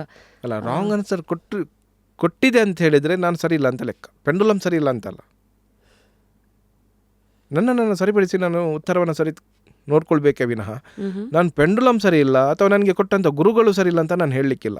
ಇವತ್ತು ಹೇಳ್ತಾರೆ ನಮ್ಮಲ್ಲಿ ಕಲಿತವರು, ಅವರು ಮಾಡಿದಂಥ ಪಾಪ, ಅವರು ಮಾಡಿದಂಥ ಕರ್ಮದಿಂದ ಅವರಿಗೆ ಉತ್ತರ ಬರೆದಿದ್ದರೆ ಅದು ಏನಿಲ್ಲ ಮಾರ, ಅವ್ರು ದುಡ್ಡು ಮಾಡಿದ್ದಾರೆ ಅಂತ ಹೇಳುವವರು ಇದ್ದಾರೆ, ಇಲ್ಲಂತಲ್ಲ. ಈಗ ನಾನು ಕಲಿತ ವಿದ್ಯೆ ನಾನು ಇಷ್ಟು ದುಡ್ಡು ಹಾಕಿದ್ದೀನಿ, ನಾನು ಹೇಳಲಿಕ್ಕಿಲ್ಲ. ಅದು ಮಾತಾಡಲಿಲ್ಲ ಅಂತೇಳಿದರೆ ನಾನು ಸರಿ ಇಲ್ಲಪ್ಪ. ನಿಮಗೆ ವಿದ್ಯೆ ಕೊಡ್ತಾರೆ, ಪಬ್ಲಿಕ್ ಪರೀಕ್ಷೆ ಬರುತ್ತೆ, ನೀವು ಪರೀಕ್ಷೆಯಲ್ಲಿ ಪಾಸ್ ಆಗದಿದ್ದರೆ ಏನು ಟೀಚರ್ ಹೊಣೆಗಾರರ? ಯಾರು ಹೊಣೆಗಾರ? ನೀವಲ್ಲ. ಈ ಪೆಂಡ್ಯುಲಮ್ನ ಎಲ್ಲಿ ಕೊಂಡ್ಕೋಬೋದು? ಈಗ ಯಾರೋ ಜನಸಾಮಾನ್ಯರು ನೋಡ್ತಾ ಇದ್ದಾರೆ. ನಮ್ಮ ಹತ್ರ ಇದೆ. ಎಷ್ಟು ಸರ್ ಇದು? ಆನ್ಲೈನಲ್ಲಿ ನಿಮಗೆ 1,00,000 ಪೆಂಡುಲಮ್ ಇದೆ. ಆನ್ಲೈನಲ್ಲಿ ನೋಡಿ. ಹೌದಾ? 1,00,000 ಪೆಂಡುಲಮ್, ವೆರೈಟಿ ಪೆಂಡುಲಮ್ ಇದೆ. ನಿಮಗೆ ಶಾಕ್ ಆಗಿದೆ ಇದು ಮಾರ್ಕೆಟ್ ಇದೆ ಅಂತೇಳಿ. ಯಾವುದನ್ನು ಕೊಂಡ್ಕೋಬೇಕು? ಇದು ಯಾವ ಥರದ್ದು ಇರಬೇಕು? ಇದು ಪಂಚಲೋಹದ್ದು ಇರುತ್ತೆ. ಮತ್ತು ಕೆಲವೊಂದು ಕಡೆಯಲ್ಲಿ ಕನ್ಫ್ಯೂಷನ್ ಇದೆ. ನಾವು ಇಲ್ಲಿ ಚೈನ್ ಏನು ಕೊಟ್ಟಿದ್ದೀವಿ, ಸೇಮ್ ಪಂಚಲೋಹ ಮೆಟಲ್ ಕೊಟ್ಟಿದ್ವಿ. ಕೆಲವರು ಹೇಳ್ತಾರೆ ನೀವು ಬ್ಲ್ಯಾಕ್ ಥ್ರೆಡ್ ಯೂಸ್ ಮಾಡಬೇಕು, ರೆಡ್ ಥ್ರೆಡ್ ಯೂಸ್ ಮಾಡಬೇಕು. ಅದು ಅವರಿಗೆ ಬಿಟ್ಟದು. ನನ್ನ ಹೆಲನ್ಮೆಂಟಿಗೆ ನಾನು ಥಿಯರಿ ಪ್ಲಸ್ ಪ್ರಾಕ್ಟಿಕಲ್. ಈ ಜಗತ್ತಿನಲ್ಲಿ ದಿನಕ್ಕೆ 12 ಗಂಟೆ ಪೆಂಡುಲಮ್ ಯೂಸ್ ಮಾಡಿದಂಥ ವ್ಯಕ್ತಿ ಇದ್ದರೆ ನಾನು ಅಂತ ಹೇಳ್ತೀನಿ, ಅದು ಗ್ಯಾರಂಟಿ. ಧೈರ್ಯವಾಗಿ ಹೇಳ್ತೀನಿ. ನಾನು ಯಾರು ಇಟ್ಕೊಳ್ಳೋದಿಲ್ಲ ಅಷ್ಟು 12 ಗಂಟೆ ಕೈಯಲ್ಲಿ ಪೆಂಡುಲಮ್ ಇಟ್ಕೊಂಡು ಮಾತಾಡ್ತೀನಿ ನಾನು. ಅದಕ್ಕೆ ರೀಸೆಟ್ ಬಟನ್ ಏನಿರಲ್ವಾ? ಯಾವಾಗಲೂ ನಾವು ಎನರ್ಜಿಕ್ ಆಗಿದ್ದರೆ ಸಾಕು. ನೀವು ಚಾರ್ಜ್ ಮಾಡ್ಕೊಳ್ಳೋದು ಹೇಗೆ? ಅಂದರೆ ಮೆಡಿಟೇಷನ್ ಒಂದು. ಎರಡನೇದು ನಾನು ಮಾಡುವಂಥ ಸೇವೆ. ಅದರಲ್ಲಿ ಒಂದು ಒಳ್ಳೆ ಫೀಲಿಂಗ್ ಬರುತ್ತಲ್ಲ, ಏನೋ ನಿಸ್ವಾರ್ಥ ಸೇವೆ. ನಾನು ನೋಡಿ, ರಸ್ತೆ ಬದಿಯಲ್ಲಿದ್ದಂಥ ನಾಯಿ ಬೆಕ್ಕುಗಳನ್ನು ಮಣ್ಣು ಮಾಡುವಂಥ ವ್ಯಕ್ತಿ ನಾನು. ನನಗೆ ಅದಕ್ಕೇನಾದರೂ ಕುಟುಂಬ ಸಂಸಾರ ಇದೆಯಾ ಅಥವಾ ಅದು ಬ್ಯಾಂಕ್ ಬ್ಯಾಲೆನ್ಸ್ ಇಟ್ಟಿದೆಯಾ? ನಾಯಿ ಬೆಕ್ಕುಗಳು ಬ್ಯಾಂಕ್ ಬ್ಯಾಲೆನ್ಸ್ ಇದೆಯಾ? ಅಲ್ಲಿ ಆಸೆ ಇಲ್ಲ. ರಸ್ತೆ ಬದಿಯಲ್ಲಿರುವಂಥವರಿಗೆ ಕೊಡುವಂಥ ಅನ್ನ ನಮಗೇನಿದೆ, ದಿನಕ್ಕೊಂದು 1000 ಜನ ಸಿಗ್ತಾರೆ. ಅವ್ರ ಹತ್ರ ಏನಿದೆ, ಅವರ ಆಸ್ತಿ ಏನಾದರೂ ಇದೆ, ಅಥವಾ ಅವ್ರು ನಮಗೇನಾದರೂ ಸನ್ಮಾನ ಮಾಡ್ಬೋದಾ, ಪ್ರಸಿದ್ಧಿ ಕೊಡ್ಬೋದಾ? ನಮಗೆ ಬೇಡ. ನಾವೆಲ್ಲಿ ಕೂಡ ಯಾವುದೇ ರೀತಿಯ ಬಿರುದು, ಪ್ರಶಸ್ತಿ, ಪುರಸ್ಕಾರ ಆಸೆಯಲ್ಲಿಲ್ಲ. ನಂದೇನಂತ ಹೇಳಿದರೆ ಒಂದೇ ಇಚ್ಛೆ, ದೇವರ ಪಾದವನ್ನು ಸುಲಭವಾಗಿ ಮುಟ್ಟಬೇಕು. ಈ ಸ್ಟೋನ್ ಥೆರಪಿ ಜನಗಳಿಗೆ ಹೆಂಗೆ ಅರ್ಥ ಮಾಡ್ಕೊಳ್ಳೋದು? ಯಾಕೆಂದರೆ ಇವತ್ತು ಕ್ರಿಸ್ಟಲ್ಸ್ ಇದೆ, ಉಂಗುರಗಳಿದೆ, ಜೊತೆಗೆ ಸೈನ್ಸ್ ಇದೆ, ಮ್ಯಾನಿಫೆಸ್ಟೇಷನ್ ಕಾಲದಲ್ಲಿ ಇದು ನಂಬೇಕಾ ಬೇಡವಾ ಅಂತ ಜನ ಕನ್ಫ್ಯೂಷನ್. ಕಲರ್ಸ್ ಇದೆ, ಕಲರ್ಸ್, ಬಣ್ಣಗಳು. ಯಾವುದು ಬಣ್ಣಗಳಾಗಬಹುದು. ಕೆಲವೊಂದು ಬಣ್ಣಗಳನ್ನು ನಿಮಗೆ ನೋಡಲಿಕ್ಕೆ ಆಗೋದಿಲ್ಲ, ನಿಮಗೆ ಅಟ್ರಾಕ್ಟ್ ಆಗೋದಿಲ್ಲ. ಕೆಲವೊಂದು ಬಣ್ಣಗಳು ಬೇಡ ಅಂತ ಅನಿಸ್ತೀರಿ, ಕೆಲವೊಂದು ಬಣ್ಣ ಅಟ್ಯಾಚ್ ಆಗುತ್ತೆ. ನೀವು ಡ್ರೆಸ್ ತಗೊಳ್ಳುವಾಗಲೂ ನೋಡ್ತೀರಿ, ಈ ಬಣ್ಣಗಳಲ್ಲಿ ಎನರ್ಜಿಕ್ ಇರುತ್ತೆ. ಎನರ್ಜಿಕ್ ಏನಂತ ಹೇಳಿದ್ರೆ, ಈ ಸ್ಟೋನ್ಸ್ಗಳಲ್ಲಿ ಅದೇ ಬಣ್ಣದ ಸ್ಟೋನ್ಸ್ಗಳಿರುತ್ತೆ, ಬೇರೆ ಬೇರೆ ಸ್ಟೋನ್ಸ್ಗಳಿರುತ್ತೆ. ಅದು ಯಾವ ಬಣ್ಣ ನಿಮಗೆ ಸೂಟ್ ಆಗುತ್ತಾ ಆ ಸ್ಟೋನ್ ಹಾಕಿದಾಗ ಅದು ನ್ಯಾಚುರಲ್ ಆಗಿರುತ್ತೆ. ಬಟ್ ಅದರ ವೈಬ್ರೇಷನ್ ಏನಿದೆ ನಿಮಗೆ ಅಟ್ರಾಕ್ಟ್. ಮತ್ತೊಂದು ನೀವು ನೋಡ್ಕೊಳ್ಳಿ, ಯಾವಾಗ ನೀವು ಎನರ್ಜಿಕ್ ಆಗಿರ್ತೀರ, ನಾನು ಆಗೊಂದು ಮಾತು ಹೇಳಿದೆ ನಿಮಗೆ, ಆಗ ನಿಮಗೆ ಒಳ್ಳೆಯ ವಿಚಾರಗಳು ಬರುತ್ತೆ, ಕೆಟ್ಟ ಜನಗಳು ನಿಮ್ಮಿಂದ ದೂರ ಹೋಗ್ತಾರೆ. ನೀವು ಯಾವಾಗ ನೆಗೆಟಿವ್ಸ್ ಆಗಿರ್ತಾರೆ, ಆಗ ನೆಗೆಟಿವ್ಸೇ ನಿಮ್ಮ ಜನ ಹತ್ತಿರ ಬರ್ತಾರೆ. ಪಾಸಿಟಿವ್ ಇದ್ದಾಗ ನಿಮಗೆ ಅದು ಸ್ಟೋನ್ ಬೇಕು, ನನಗೆ ಇಷ್ಟ ಆಗುತ್ತೆ, ಹಾಕ್ಕೊಳ್ತೀರಿ. ಅಟ್ರಾಕ್ಟ್ ಯುವರ್ ಓನ್ ಟ್ರೈಬ್ ಅಂತಾರಲ್ಲ ಹಾಗೆ. ಸೊ ಇದು long story short, stone therapy ಯಾರು ಶುರು ಮಾಡಬೇಕು, ಯಾರು ಇದನ್ನು? ನಾವು ಏನು ಮಾಡಿದ್ದೀವಿ ಅಂತ ಹೇಳಿದ್ರೆ, ನಮ್ಮ ಇದರಲ್ಲಿ ಪೆಂಡುಲಮ್ ಯಾರು ಕಲಿತಾರ ಅವರಿಗೆ ಸ್ಟೋನ್ ಥೆರಪಿ ಹೇಳಿಕೊಡ್ತೀವಿ. ಅದರಲ್ಲಿ ಏನು ಮಾಡ್ತೀವಿ ಅಂತ ಹೇಳಿದ್ರೆ, ಮೊದಲು ಬ್ಲಾಕೇಜ್ಗಳನ್ನು ರಿಮೂವ್ ಮಾಡುವಂಥದ್ದು. ಎನರ್ಜಿ ಕೊಡುವಾಗ ಮಾತ್ರ ಸ್ಟೋನ್ಸ್, ನಿಮ್ಗೆ ಎಲ್ಲದಕ್ಕೂ ಸ್ಟೋನ್ಸ್ ಇದೆ. ಆ ಕಲರ್ಗೆ ಆ ಕಲರ್ ಚಕ್ರಗಳ ಮಾತ್ರ ಅಲ್ಲ, ಆರೋಗ್ಯದ ವಿಚಾರವಾಗಿಯೂ ಇದೆ. ಉದಾಹರಣೆಗೆ ಕಿಡ್ನಿ ಸಮಸ್ಯೆ ಇದೆ, ಅದಕ್ಕೆ ಯಾವ ಸ್ಟೋನು? ಅದಕ್ಕೆ ಕಿಡ್ನಿ ಸ್ಟೋನ್ ಅಂತಲೇ ಇದೆ. ಅದು ಹೆಸರು ಬೇರೆ ಇರ್ಬೋದು, ಮಾರ್ಕೆಟಲ್ಲಿ ಈಗ ಕಿಡ್ನಿ ಸ್ಟೋನ್ ಅಂತ ಬಂದಿದೆ, ಹಾರ್ಟ್ ಸ್ಟೋನ್ ಅಂತ ಬಂದಿದೆ, ಸಿಗುತ್ತೆ. ಬಟ್ ಅದು ಯಾವುದು ಸ್ಟೋನು ಏನು ಇರೋದು ಒಂದೇ, ಬಟ್ ಹೆಸರುಗಳನ್ನು ಬೇರೆ ಬೇರೆ ಆಗಿ ಇಟ್ಕೊಂಡಿದ್ದಾರೆ. ಎಲ್ಲಿ ಸಿಗುತ್ತೆ ಇವೆಲ್ಲ? ಆನ್ಲೈನಲ್ಲಿ ನೋಡಿ, ನಿಮಗೆ ಅಮೆಝಾನ್, ಫ್ಲಿಪ್ಕಾರ್ಟ್ ಎಲ್ಲದರಲ್ಲಿ ಇದೆ. ಅಥೆಂಟಿಸಿಟಿ ಹೇಗೆ? ಯಾಕಂದರೆ ಯಾವುದು ಒರಿಜಿನಲ್, ಯಾವುದು ಡೂಪ್ಲಿಕೇಟ್? 99% ನಾನು ಗ್ಯಾರಂಟಿ ಯಾವುದರದು ಹೇಳೋದಿಲ್ಲ. ಮತ್ತೆ ಇವೆಲ್ಲ ಸುಮ್ಮನೆ ನಂಬಿ ಚಾರ್ಜ್ ಮಾಡಬೇಕು. ನೀವು ಹೆಂಗೆ ಚಾರ್ಜ್ ಮಾಡೋದು? ನಿಮ್ಮ ನಂಬಿಕೆ, ನಿಮ್ಮ ಪೂಜೆ, ನಿಮ್ಮ ಎನರ್ಜಿಯನ್ನು ಅದಕ್ಕೆ ಕೊಡಬೇಕು.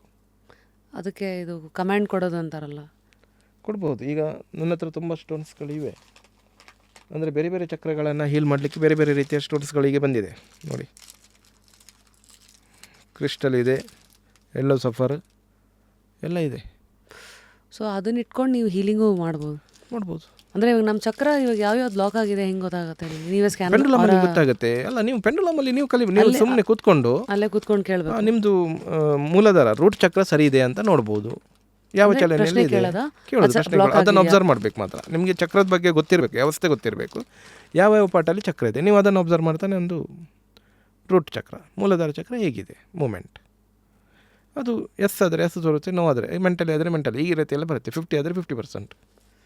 ಮೆಂಟಲ್ ಅದು ನಾನು ನಿಮಗೆ ಕೊಡಲಿಲ್ಲ, ಅದು ನಾನು ನಂತರ ಇದು ಆಫ್ ಮಾಡಿ ಕೊಡ್ತೇನೆ ಅಂತ. ಇಲ್ದಿದ್ರೆ ಏನಾಗುತ್ತೆ, ಅದನ್ನೇ ಕಾಪಿ ಮಾಡ್ತಾರೆ, ಅದಕ್ಕೆ ಬೇಡ. ಸರಿ, ಅಂದರೆ ಅದನ್ನು ಕಲಿತು ಇವತ್ತೇನಾಗುತ್ತೆ, ಈಗ ನೋಡಿ ಸಿಂಪಲಾಗಿ ನೀವು ಒಂದು ವಿದ್ಯೆ ಕಲಿತಾರೆ, ಅದರ ಮೇಲೆ ಗೌರವ ಇರೋದಿಲ್ಲ.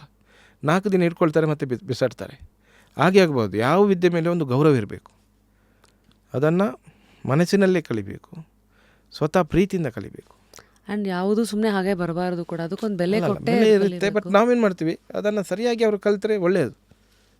ಸರಿಯಾದ ಒಂದು ಗುರುವಿನ ಮುಖ, ನಾನು ಹೇಳೋದು ಯಾರ ಹತ್ರನೂ ಕಲೀಲಿ, ಸರಿಯಾದ ಗುರುವಿನ ಮುಖಾಂತರ ಕಲಿತಾಗ ಅದು ಉಪಯೋಗಕ್ಕೆ ಬರುತ್ತೆ. ಇಲ್ದಿದ್ರೆ ಏನಾಗುತ್ತೆ, ಅವರೇ ಮತ್ತೆ ಹೇಳ್ತಾರೆ ಅದು ಏನಿಲ್ಲ, ವರ್ಕ್ ಆಗೋದಿಲ್ಲ, ಸುಮ್ಮನೆ ಅದು ಪ್ರಚಾರ ಜಾಸ್ತಿ ಆಗುತ್ತೆ. ಯಾವುದೇ ವಿದ್ಯೆ ಆಗಿರ್ಬೋದು, ಜನಗಳಿಗೆ ಅರ್ಥ ಆಗದಾಗ ಮಾತ್ರ ಅದರ ವ್ಯಾಲ್ಯೂ ಗೊತ್ತಾಗೋದು. ಈಗ ನಿಮಗೆ ಗೊತ್ತಿದೆ ಸ್ಟೋನ್ ಬಗ್ಗೆ, ನೀವು ಹಾಕ್ಕೊಂಡಿದ್ದೀರಿ, ಎಲ್ಲರೂ ಹಾಕ್ಕೊಳ್ಳೋದಿಲ್ಲ, ಇಲ್ಲಪ್ಪ ಅದು ಸುಮ್ಮನೆ ಅಂತ ಹೇಳ್ತಾರೆ. ಎಷ್ಟೊಂದು ಜನ ಬ್ರೇಸ್ಲೆಟ್ ಅಂದ್ಕೊಂಡ್ಬಿಟ್ಟಿದ್ದಾರೆ ಅದನ್ನು. ಸೊ ಈಗ ಸ್ಟೋನ್ ಥೆರಪಿ ಬಗ್ಗೆ ನೋಡ್ತಾ ಇರೋರು ಸ್ಟಾರ್ಟಿಂಗಲ್ಲಿ ಯಾವ ಫ್ಯೂ ಸ್ಟೋನ್ಸನ್ನು ಅವರು ಬ್ಲೈಂಡಾಗಿ ಯೂಸ್ ಮಾಡ್ಬೋದು, ಆ ಥರ ಏನಾದ್ರು ಬರುತ್ತೆ? ಈಗ ಏನು ಗೊತ್ತೆ, ರಾಶಿ ನಕ್ಷತ್ರದ ಮುಖಾಂತರ ಸ್ಟೋನ್ಸ್ಗಳನ್ನು ನೋಡ್ತಾರೆ ಹೆಚ್ಚಿನವರು. ಸರಿ, ನಾವೇನು ಮಾಡ್ತೀವಿ, ನಮ್ಮ ಹತ್ರ ಸ್ಟೋನ್ಸ್ ಇದೆ, ಡೆಮೋ ಸ್ಟೋನ್ಸ್ ಇದೆ. Demo stones? ಎಲ್ಲ ಸ್ಟೋನ್ಸ್ ಇದೆ, ಡೆಮೋ ಇದೆ. ಡೆಮೋ ಹೇಗೆ ತೋರಿಸ್ತೀರಿ? ನಾನು ಅವರ ಕೈಯಲ್ಲಿ ಕೊಡ್ತೀನಿ ಸ್ಟೋನ್, ಪೆಂಡುಲಮಲ್ಲಿ ನೋಡ್ತೀನಿ ಎನರ್ಜಿ ಹೇಗಿದೆ ಅಂತ. ನಮ್ಮ ಹತ್ರ ಸ್ಕ್ಯಾನರ್ ಇದೆ, ಅದರಲ್ಲಿ ನೋಡ್ತೀನಿ. ಅದಾದ ನಂತರ ಡೈರೆಕ್ಟ್ ಅವರಿಗೆ ಅದನ್ನು ರಿಂಗ್ ಮಾಡಿಕೊಳ್ಳಿ, ಅದನ್ನು ನಾನು ಹೇಳೋದಿಲ್ಲ ಅವರಿಗೆ. ಈ ಸ್ಟೋನ್ ನೀವು ಇಟ್ಕೊಳ್ಳಿ, ನಿಮ್ಗೆ ಇದರಲ್ಲಿ ಏನಾದರೂ ಪ್ಲಸ್ ಆಯ್ತು ಅಂತ ಹೇಳಿದರೆ ಮತ್ತೆ ಅದನ್ನು ನಿಮ್ಮ ವೆಯ್ಟಿಗೆ ತಕ್ಕಂತೆ ಹಾಕಿ. ವೆಯ್ಟಿಗೆ ತಕ್ಕಂತೆ ಅದು ಬೇರೆ ಇದೆಯಾ? ಹಾಂ, ಅದಿದೆ. ಹೇಗೆ ಎಕ್ಸಾಂಪಲ್? ಕ್ಯಾರೆಟ್ ಬರುತ್ತಲ್ಲ, ಎಷ್ಟು ಕ್ಯಾರೆಟ್ ಹಾಕಬೇಕು ಏನಂತ ಅದು ಇರುತ್ತೆ. ನಿಮ್ಮ ವೆಯ್ಟಿಗೆ ತಕ್ಕಂತೆ ಎಷ್ಟು ವೆಯ್ಟ್ ಇದ್ದು ಸ್ಟೋನ್ ಹಾಕಬೇಕು ನೀವು. ಸೊ ಇವಾಗ ಅದಕ್ಕೇನಾದ್ರು ಫಾರ್ಮುಲಾ ಇದೆ? ಫಾರ್ಮುಲಾ ಇದೆ. ಅದು ನಾವು ನಮ್ಮಲ್ಲಿ ಬಂದಾಗ ನಾವು ಅದನ್ನು ಬಿಡಿಸಿ ಅವ್ರಿಗೆ ಅರ್ಥ ಮಾಡಿ ಹೇಳ್ತೀವಿ. ಯಾಕೆಂದರೆ ಈಗ ಪ್ರೋಟೀನ್ಗೆ ಅದೇ ಥರ ಇದೆ, 1 kg 1 ಗ್ರಾಮ್ ಥರ ಲೆಕ್ಕದಲ್ಲಿ. ಈ ಕ್ಯಾರೆಟಿಗೆಲ್ಲ ಅದು ನಮ್ಮ ಹತ್ರ ಇದೆ, ಲೆಕ್ಕ ಇದೆ. ಮತ್ತು ಇದು ಜನರಲೈಸ್ ಮಾಡೋಕ್ಕಾಗಲ್ಲ. ಆಗಲ್ಲ. ಸ್ವಲ್ಪ ಬಂದಾಗ ನಾವು ಅದನ್ನು ಬಿಡಿಸಿ ಹೇಳ್ತೀವಿ ಅವರಿಗೆ ಅರ್ಥ ಆಗುವ ರೀತಿಯಲ್ಲಿ. ಮತ್ತು ಯಾರಿಗೂ ಕೂಡ ನಾವು ಅದನ್ನು ಒತ್ತಡ ಹಾಕಲಿಕ್ಕೆ ಆಗೋದಿಲ್ಲ, ನೀನು ಇದನ್ನು ಹಾಕ್ಕೊಂಡು ಹೋಗಿ ಒಳ್ಳೆಯದು. ಬಟ್ ಅವರು ಪ್ರಾಕ್ಟಿಕಲೇ ಹೇಳಬೇಕು, ನನಗೆ ಒಳ್ಳೆಯದಾಗಿದೆ. ಯಾರೊಂದು ಗುರು ಒಬ್ಬರಿಗೆ ಮೊನ್ನೆ ಬಂದಾಗ ನಾನು ಒಂದು ಕೊಟ್ಟೆ ಅಷ್ಟೊಂದು, ಅವ್ರು ಹೇಳಿದ್ದು ಇದು ತುಂಬ ಒಂದು ವಾರ ಇಟ್ಕೊಂಡಿದ್ದಾರೆ, ತುಂಬ ನನಗೆ ಒಳ್ಳೆಯದಾಯಿತು. ಬಟ್ ನಾನು ಹೇಳೋದು ಯಾವುದನ್ನು ಕೂಡ ನೀವು ಹಾಕಿಕೊಂಡು ಮತ್ತೆ ಮೊದಲೇ ನೀವು ನೋಡ್ಕೊಳ್ಳಿ, ಇಲ್ದಿದ್ದರೆ ರಿಟರ್ನ್ ತಂದುಕೊಡಿ. ಅದು ನನ್ನ ಡೆಮೋಸ್ಟೋನ್. ಅದು ಎಲ್ಲರ ಸ್ವಲ್ಪ ದಿನ ಇಟ್ಕೊಂಡು ರಿಟರ್ನ್. ಮತ್ತು ಅದು ಎಲ್ಲರಿಗೂ ಕೊಡಲಿಕ್ಕೆ ಆಗೋದಿಲ್ಲ. ನಾವು ಹೇಳಿದ್ವಿ ನಮ್ಮ ಆತ್ಮೀಯತೆಯಲ್ಲಿರುವವರು ನಮ್ಮವ್ರು ಯಾರಂತ ಇರ್ತಾರೆ ಅವರಿಗೆ ಕೊಟ್ಟು ಬಿಡ್ತೀವಿ ನಾವು. ನಿಮ್ಮ ಇಡೀ ಈ ಒಂದು ಸ್ಪಿರಿಚುವಲ್ ಜರ್ನಿನಲ್ಲಿ ಅನ್ಫರ್ಗೆಟಬಲ್ ಮಿರಕಲ್ ಅಂದರೆ ಯಾವುದು? ಮಿಸ್ಟೀಕ್ ಅನ್ಬೋದು. ತುಂಬ ಇದೆ ಅಮ್ಮ. ಅದರಲ್ಲಿ ನಾನು ವಿಶೇಷವಾಗಿ ನಿಮಗೆ ಹೇಳುವಂಥದ್ದು ಚಾಪಮ್ಮ ಅಂತ ನೀವು ಕೇಳಿರ್ಬೋದು. ಚಾಪಮ್ಮ ನೀವು ಕೇಳಿರ್ಬೋದು, ನೀವು ಗೂಗಲಲ್ಲಿ ಸರ್ಚ್ ಮಾಡಿ ಗೊತ್ತಾಗುತ್ತೆ. ಒಂದು ತಾಯಿ, ಅವರು ಸಿಂಧಾನೂರು ರಾಯಚೂರು ಹತ್ರ ಇದ್ದರು. ಯಾವತ್ತೂ ಒಂದು ದಿನ ಒಂದು ಖಾಸಗಿ ಟಿ ವಿಯಲ್ಲಿ ಸುಮಾರು ವರ್ಷ ಮೊದಲು ಒಂದು ಅವರದ್ದು ಕಾರ್ಯಕ್ರಮ ಬಂದಿತ್ತು. ಆ ಅಮ್ಮನ ಕಾರ್ಯಕ್ರಮ ನೋಡಿದಾಗ ನನಗೆ ಆಗ ನಾನು ಬಿಸ್ನೆಸ್ ಮ್ಯಾನ್ ಆಗಿದ್ದೆ. ಆ ಅಮ್ಮನನ್ನು ನೋಡಬೇಕು, ಅಲ್ಲಿ ಹೋಗಬೇಕು. ಆಗ ಅವರಿಗೆ ತುಂಬ ಏಜ್ ಆಗಿತ್ತು. ಯಾವತ್ತೂ ನನಗೆ ಹೋಗಲಿಕ್ಕೆ ಆಗಲಿಲ್ಲ. ನನಗೆ ಹೈದರಾಬಾದಲ್ಲಿ ನನ್ನ ಗುರುಗಳೇ ನನಗೆ ಆನ್ರಿಂಗ್ ಮಾಡಿದರು. ಆ ಸಂದರ್ಭದಲ್ಲಿ ನಾನು ಅಲ್ಲಿ ಹೋದಾಗ ಅವರನ್ನು ಭೇಟಿಯಾಗಬೇಕೆ ಅಂತ ಒಂದು ಛಲ ಇಟ್ಕೊಂಡು ಹುಡುಕಿದ್ದೆ ನಾನು ಅವರನ್ನು. ಸುಮಾರು ಒಂದು 60 ಕಿಲೋಮೀಟ್ರ್, ಒಬ್ಬರಿಗೆ ಗೊತ್ತಿಲ್ಲ ಎಲ್ಲಿದ್ದಾರೆ ಏನಂತ ಗೊತ್ತಿಲ್ಲ, ಹುಡುಕಿ ಕಡೆಗೆ ನಾನು ಅವರಲ್ಲಿ ಹೋಗಿ ಅವರ ಪಕ್ಕದಲ್ಲಿ ನಾನು ಯಾರನ್ನು ಅವರು ಅಷ್ಟು ಹತ್ತಿರಕ್ಕೆ ಬಿಡುವುದಿಲ್ಲ ಕೂತ್ಕೊಂಡೆ. ಎಲ್ಲವನ್ನು ಹೇಳಿದರು, ತುಂಬ ವಿಚಾರಗಳನ್ನು ಹೇಳಿದರು. ಆಯಿತು, ನಾನು ಹೊರಡ್ತೀನಿ ಅಂತ ಹೇಳುವಾಗ ಅವರು ನನಗೆ ದಂಡ ಕೊಟ್ಟರು, ಎಲ್ಲ ಕೊಟ್ಟರು. ಅದು ನೀವು ವಿಡಿಯೋ ನಾನು ಯೂಟ್ಯೂಬಲ್ಲಿ ಹಾಕಿದ್ದೀನಿ ನಾನು. ಮತ್ತೆ ಹೇಳಿದರು ನೀನು ಬರಬೇಕಿಲ್ಲಿ ಅಂತ ಹೇಳಿದರು. ಮತ್ತೊಮ್ಮೆ ಅವರದ್ದು ವರ್ಷದ ಜಾತ್ರೆ ಆಗುತ್ತೆ ಅಲ್ಲಿ. ಆ ಸಂದರ್ಭದಲ್ಲಿ ಮತ್ತೆ ಹೋದೆ. ಎಲ್ಲರೂ ಭಕ್ತರು ಬರ್ತಾರೆ. ಟ್ರ್ಯಾಕ್ಟರ್ ಒಂದು ಟೇಬಲ್ ಅಂತ ಹೇಳಿದ್ರೆ ದೊಡ್ಡ ಏನಿಲ್ಲ, ಒಂದು ಟ್ರ್ಯಾಕ್ಟರಲ್ಲಿ ಕೂತು ನಾನು ಕೂಡ ಅವರ ಪಕ್ಕದಲ್ಲಿ ಕೂತ್ಕೊಂಡಿದ್ದೀನಿ. ಆ ಸಂದರ್ಭದಲ್ಲಿ ಅಲ್ಲಿ ಮಳೆ ಬರ್ತಾ ಇಲ್ಲ, ಸಿಕ್ಕಾಪಟ್ಟೆ ಬಿಸಿಲು, ಬೆಳೆ ಎಲ್ಲ ಒಣಗ್ತಾ ಇದೆ. ಇದು ಆದಂಥ ಏನೊಂದು ಹೆಚ್ಚೆಚ್ಚು ಅಂತ ಹೇಳಿದರೆ ಇದೊಂದು ಕೊರೋನಾಕ್ಕಿಂತ ಮೊದಲಾದಂಥ ಘಟನೆ. ನನ್ನೊಟ್ಟಿಗೊಂದು 5-6 ಜನ ಬಂದಿದ್ದರು, ಎಲ್ಲರೂ ನಾವು ಸೇರಿದ್ವಿ. ನಾನು ಅವ್ರ ಪಕ್ಕ ಕೂತ್ಕೊಂಡಿದ್ದೀನಿ. ಎಲ್ಲರೂ ಬರ್ತಾ ಹೇಳ್ತಾರೆ, ಅಮ್ಮ ಮಳೆ ಬರ್ತಿಲ್ಲ, ಅಮ್ಮ ಮಳೆ ಬರಲಿ, ಅಮ್ಮ ಮಳೆ ಬರ್ತಿಲ್ಲ, ಅಮ್ಮ ಮಳೆ. ಎಲ್ಲರೂ ಕೂಗ್ತಾರೆ ಅವ್ರ ಹತ್ರ ಬಂದು. ಅವರೆಲ್ಲರಿಗೂ ಇಷ್ಟೇ ತಲೆ ಬಾಗಿಸ್ತಾರೆ. ತುಂಬ ಏಜ್ ಆಗಿತ್ತು ಅವರಿಗೆ. ನನಗೆ ಅವರ ಮಾತು ಕೇಳಿ ನನಗೆ ನೋವಾಯಿತು. ನಾನು ಅವರ ಬಳಿ ಹೋದೆ. ಅಮ್ಮ ಎಷ್ಟು ಜನ ಕೇಳ್ತಾರಮ್ಮ, ಒಂದು ಮಳೆ ಬರಿಸಮ್ಮ ಅಂತ ಹೇಳಿದೆ ನಾನು. ಖಾಲಿ ಇಷ್ಟೇ ಆಕಾಶ ನೋಡಿದ್ದಾರೆ, ಏನು ಮಳೆ ಬಂತು. ಯೂಟ್ಯೂಬಲ್ಲಿ ಇದೆ. ನನ್ನೊಟ್ಟಿಗಿದ್ದವರಿಗೆಲ್ಲ ಶಾಕ್ ಆಯಿತು. ಅಲ್ಲಿಂದ ಕಾರ್ಯಕ್ರಮ ಎಲ್ಲ ಆಯಿತು. ಅವ್ರಿಗೆ ಭೇಟಿಯಾದೆ. ಅವರೊಂದು ಮಾತು ಹೇಳಿದರು ನನ್ನನ್ನು ಕೈ ಹಿಡಿದು, ನನ್ನ ಪ್ರಾಣ ಹೋಗುತ್ತೆ, ನೀನು ಬಂದು ನನ್ನ ಮುಂದೆ ಕೂತ್ಕೊಳ್ಬೇಕಂತ ಹೇಳಿದರು. ಅಮ್ಮ ನೀವು ಯಾಕೆ ಹಾಗೆ ಮಾತಾಡ್ತೀರಿ, ನೀವು ಇನ್ನೂ 1000 ವರ್ಷ ಬದುಕಬೇಕಂತ ಹೇಳಿದೆ ನಾನು. ಇಲ್ಲ. ಅಲ್ಲಿಂದ ಬಂದೆ. ಕೊರೋನಾ ಆದ ತಕ್ಷಣಕ್ಕೆ ಸ್ವಲ್ಪ ದಿನದಲ್ಲಿ ಅವ್ರದ್ದು ಪ್ರಾಣ ಹೋಗುತ್ತೆ. ನನಗೆ ಫೋನ್ ಬರುತ್ತೆ ಸಂಜೆ. ಅವರಿಗೆಲ್ಲ ಗೊತ್ತಿತ್ತು, ಅವರಿಗೆ ಮಕ್ಕಳೆಲ್ಲ ಇದ್ದಾರೆ, ಅವರಿಗೆಲ್ಲ ಗೊತ್ತಿತ್ತು ನಾನಂದರೆ ಬಾರಿ ಅವರಿಗೆ. ನನಗೆ ಫೋನ್ ಮಾಡ್ತಾರೆ. ನಾನು ತಕ್ಷಣ ಹೊರಡ್ತೀನಿ 4-5 ಜನ. ಅಲ್ಲಿ ಬೆಳಿಗ್ಗೆ ಹೋಗಿ ಅದು ಕೂಡ ಆಂಧ್ರದಲ್ಲಿ ಅವರು ಭಕ್ತರವರಿಗೆ ಸಮಾಧಿ ಮಾಡಲಿಕ್ಕೆ ಜಾಗ ಕೊಟ್ಟಿದ್ದಾರೆ. ನಾನಲ್ಲಿ ಅವರ ಮುಂದೆ ಈಗಿನೇ ಕೂತ್ಕೊಂಡಿರ್ತೀನಿ. ಅವರು ಮುಂದೆ ಇರ್ತಾರೆ, ಅವರನ್ನು ಮಲಗಿಸಿದರೆ ನಾನು ಈಗಿನೇ ಕೂತ್ಕೊಂಡಿರ್ತೀನಿ. ಹೀಗೇ ನೋಡ್ತಾ ಅವರನ್ನಿರುವಾಗ ಕಣ್ಣು ತೆರೀತಾರೆ, ಹೀಗೆ ಕಣ್ಣು ಮುಚ್ತಾರೆ. ಅಯ್ಯಪ್ಪ. ನಾನು ನೋಡಿದೆ, ಕಣ್ಮುಚ್ಚಿತು. ಪಕ್ಕದಲ್ಲಿದ್ದ ಇಬ್ಬರು ನೋಡಿದ್ದಾರೆ. ಅವರಿಗೆ ಕನ್ಫ್ಯೂಷನ್ ಆಗಿದೆ, ಹೌದಲ್ವಾ ಅಂತ. ಅದು ತಮಿಳ್ನಾಡು ಅವರ ಭಕ್ತರು. ಅವರಿಗೆ ಕನ್ನಡ ಬರೋದಿಲ್ಲ. ಅವರು ಕನ್ನಡದವರನ್ನು ಕರೆದು ನನ್ನ ಹತ್ರ ಕೇಳಿಸ್ಲಿಕ್ಕೆ ಹೇಳ್ತಾರೆ, ಅವರೇನಾದರೂ ಕಣ್ಣು ಬಿಟ್ಟರ ನೋಡಿ ಅಂತ. ನಾನು ಇಲ್ಲ ಅಂತ ಹೇಳಿದೆ, ಸುಳ್ಳು ಹೇಳಿದೆ ನಾನು. ಅಂತಹ ಚಮತ್ಕಾರಗಳನ್ನು ನೋಡಿ ನನ್ನೊಟ್ಟಿಗೆ ಇದ್ದವ್ರಿಗೆ ಗೊತ್ತಿದೆ. ನಾನು ಹೋಗಿ ಬಂದವರು ಎಲ್ಲ ಕಡೆ ಹೋಗುವಾಗ ನಾನು ಒಬ್ಬ ಹೋಗೋದಿಲ್ಲ, 3-4 ಜನ ಇದ್ದೇ ಇರ್ತಾರೆ. ಇಂಥ ಘಟನೆಗಳನ್ನು ನಾನು ನೋಡಿದವ.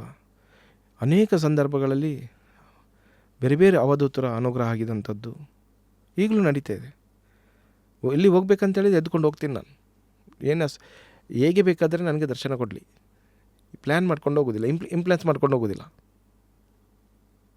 ನಾನು ಬರ್ತಾಯಿದ್ದೀನಿ, ವ್ಯವಸ್ಥೆ ಮಾಡಿ, ನನಗೆ ಬೇಡ ದೇವರೇ ನೀನು ಹೇಗೆ ದರ್ಶನ ಕೊಡ್ತೀಯ ಹಾಗೆ, ಹತ್ತಿರ ಕರಿತೀಯ ಕರಿ, ದೂರದಿಂದ ಕೊಡ್ತೀಯ ಕೊಡು, ಬಟ್ ನನಗೆ ಬರಬೇಕು.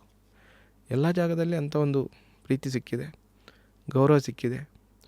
ಒಂದಷ್ಟು ಜನ ಕ್ಷೇತ್ರವನ್ನು ನಂಬಿ ಬರುವ ಇದ್ದಾರೆ, ನನ್ನ ಮೇಲೆ ನಂಬಿಕೆ ಇಟ್ಕೊಂಡಿದ್ದವರಿದ್ದಾರೆ. ಅವರಿಗೆಲ್ಲ ನನ್ನಿಂದ ಏನು ಅಪಮಾನ ಆಗಬಾರ್ದು, ನನ್ನಿಂದೇನೋ ಅವರಿಗೆ ನೋವಾಗಬಾರ್ದು, ಅದೇ ಒಂದು ಉದ್ದೇಶ ಇದೆ ನನ್ನ ಹತ್ರ, ಅಷ್ಟೇ, ಬೇರೆ ಏನಿಲ್ಲ.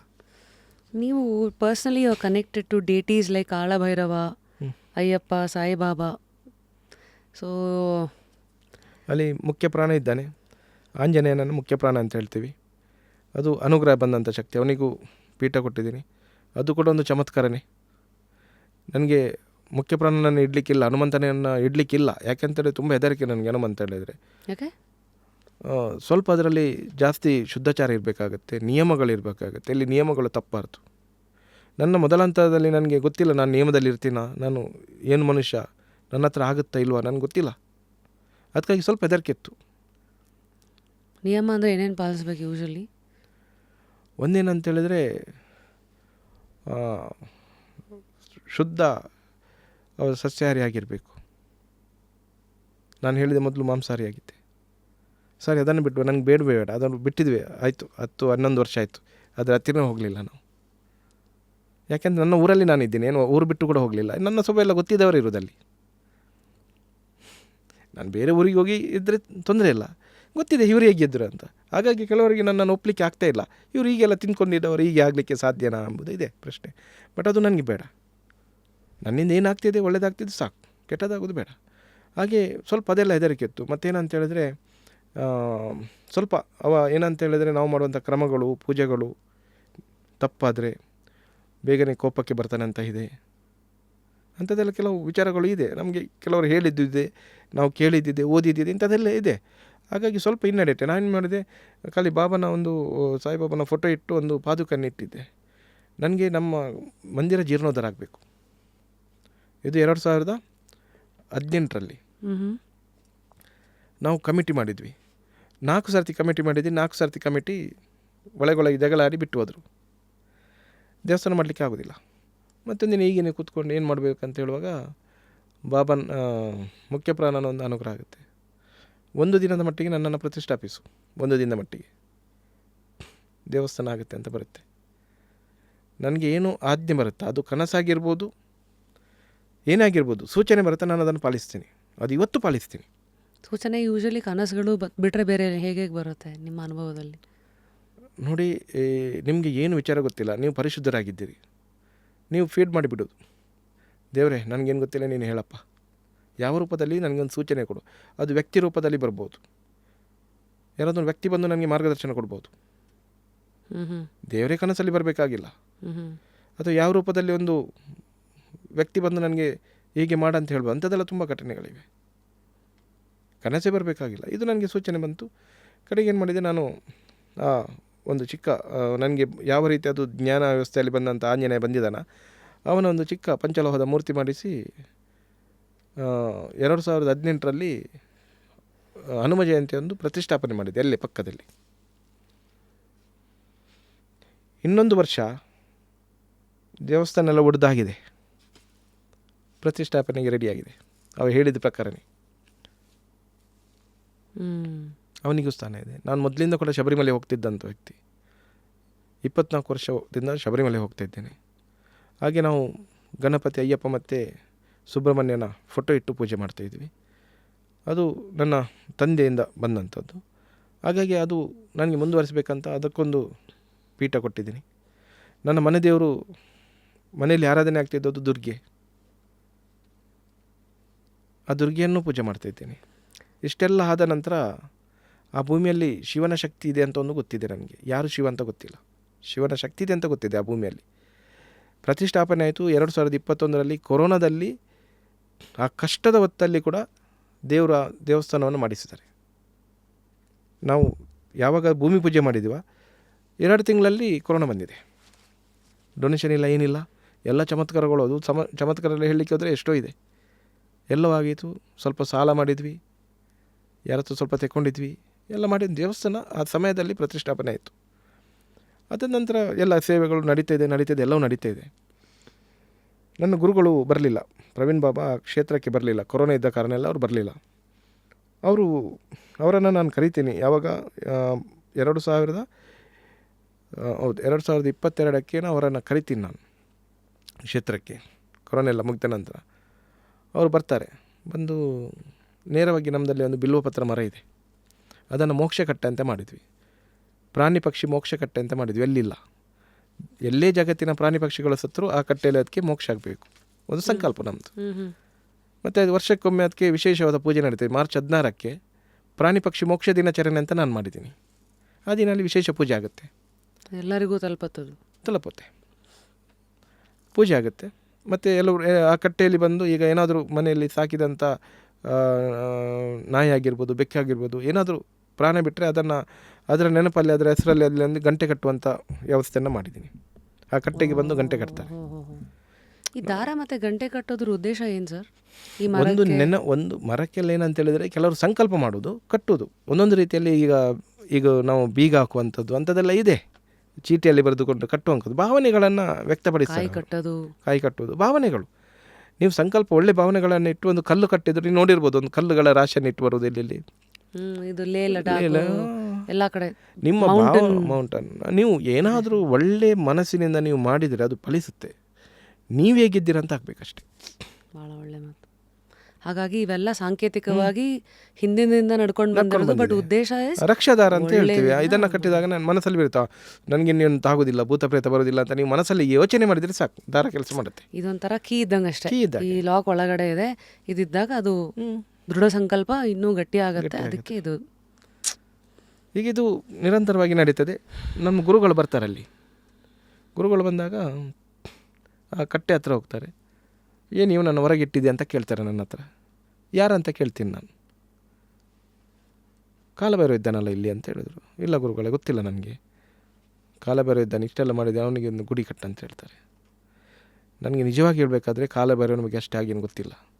ಆ ಸಂದರ್ಭದಲ್ಲಿ ನಾನು ಶಿವನ ಹೋದಾಗ ಅಲ್ಲಿಗೆ ಹೋಗಿದ್ದೀನಿ, ಕಾಲಭೈರವ ಇದಕ್ಕೆ. ನಾನು ಮತ್ತೆ ಹೋದದ್ದು ಅಲ್ಲಿಗೆ, ಉಜ್ಜಯಿನಿಗೆ. ಅದು ಅವ್ರು ಹೇಳಿದ ನಂತರ ನಾನು ಮತ್ತೆ ಉಜ್ಜಯಿನಿಗೆ ಹೋದೆ. ಅಷ್ಟು ಆಳವಾಗಿ ವಿಚಾರ ಗೊತ್ತಿಲ್ಲ. ಭೈರವ ಇದ್ದಾನೆ ಗೊತ್ತಿದೆ, ಎಷ್ಟು ಭೈರವರಿದ್ದಾರೆ ಅಂತ ಗೊತ್ತಿದೆ, ಅದೆಲ್ಲ ಗೊತ್ತಿದೆ. ಆದರೆ ಅವರು ಬಂದ ನಂತರ ಹೇಳಿದ್ರು, ಗುರುಗಳೇ ನೀವು ಹೇಳಿದಾಗೆ ತೊಂದರೆ ಇಲ್ಲ ಅಂತ ಹೇಳಿದೆ. ಅವರು ಹೇಳಿ 1 ವರ್ಷದ ಒಳಗೆ ಅಲ್ಲಿ ಉಜ್ಜಯಿನಿಗೆ ಹೋಗಿ ಅಲ್ಲಿ ಸಂಕಲ್ಪ ಮಾಡ್ತೀನಿ ನಾನು. ನನ್ನ ಗುರುಗಳು ಉಜ್ಜಯಿನಿಯಲ್ಲೇ ಸಾಧನೆ ಮಾಡಿದವರು ಕಾಲಭೈರವನಲ್ಲಿ.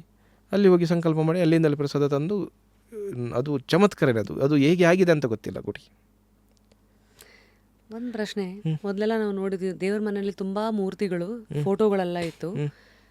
ಸೊ ಒಬ್ಬರು ತುಂಬ ಡೇಟೀಸನ್ನು ಪೂಜೆ ಮಾಡ್ಬೋದಾ? ಕ್ಲಾಶಸ್ ಆಗಲ್ವಾ ಅಲ್ಲಿ? ಇವರನ್ನು ಪೂಜೆ ಮಾಡಿದ್ರೆ ಒಟ್ಟೊಟ್ಟಿಗೆ ಇಷ್ಟ ಇರಬಾರ್ದು, ಅದಕ್ಕೆ ತಾನೇ ಮನೆ ದೇವರು, ಇಷ್ಟ ದೇವರು, ಆ ಥರ ಎಲ್ಲ ಇದೆಯಲ್ಲ. ಸೊ ನಿಮ್ಮ ಅನುಭವ ಏನು? ನಿಜವಾಗಿ ಏನಾಗುತ್ತೆ ಅಂತ ಹೇಳಿದ್ರೆ, ಯಾವ ರೀತಿಯ ಫೋಟೋಗಳನ್ನು ಇಡ್ತಾರೆ ಎಂಬುದಾಗಿ ಬೇಕು. ಕೆಲವರು ಏನು ಮಾಡ್ತಾರೆ ಅಂತ ಹೇಳಿದ್ರೆ, ಪಾದ ಇರುವುದಿಲ್ಲ. ಹೆಚ್ಚಿನ ಮನೆಯಲ್ಲಿ ಪಾದ ಇರುವುದೇ ಇಲ್ಲ ದೇವರಿಗೆ.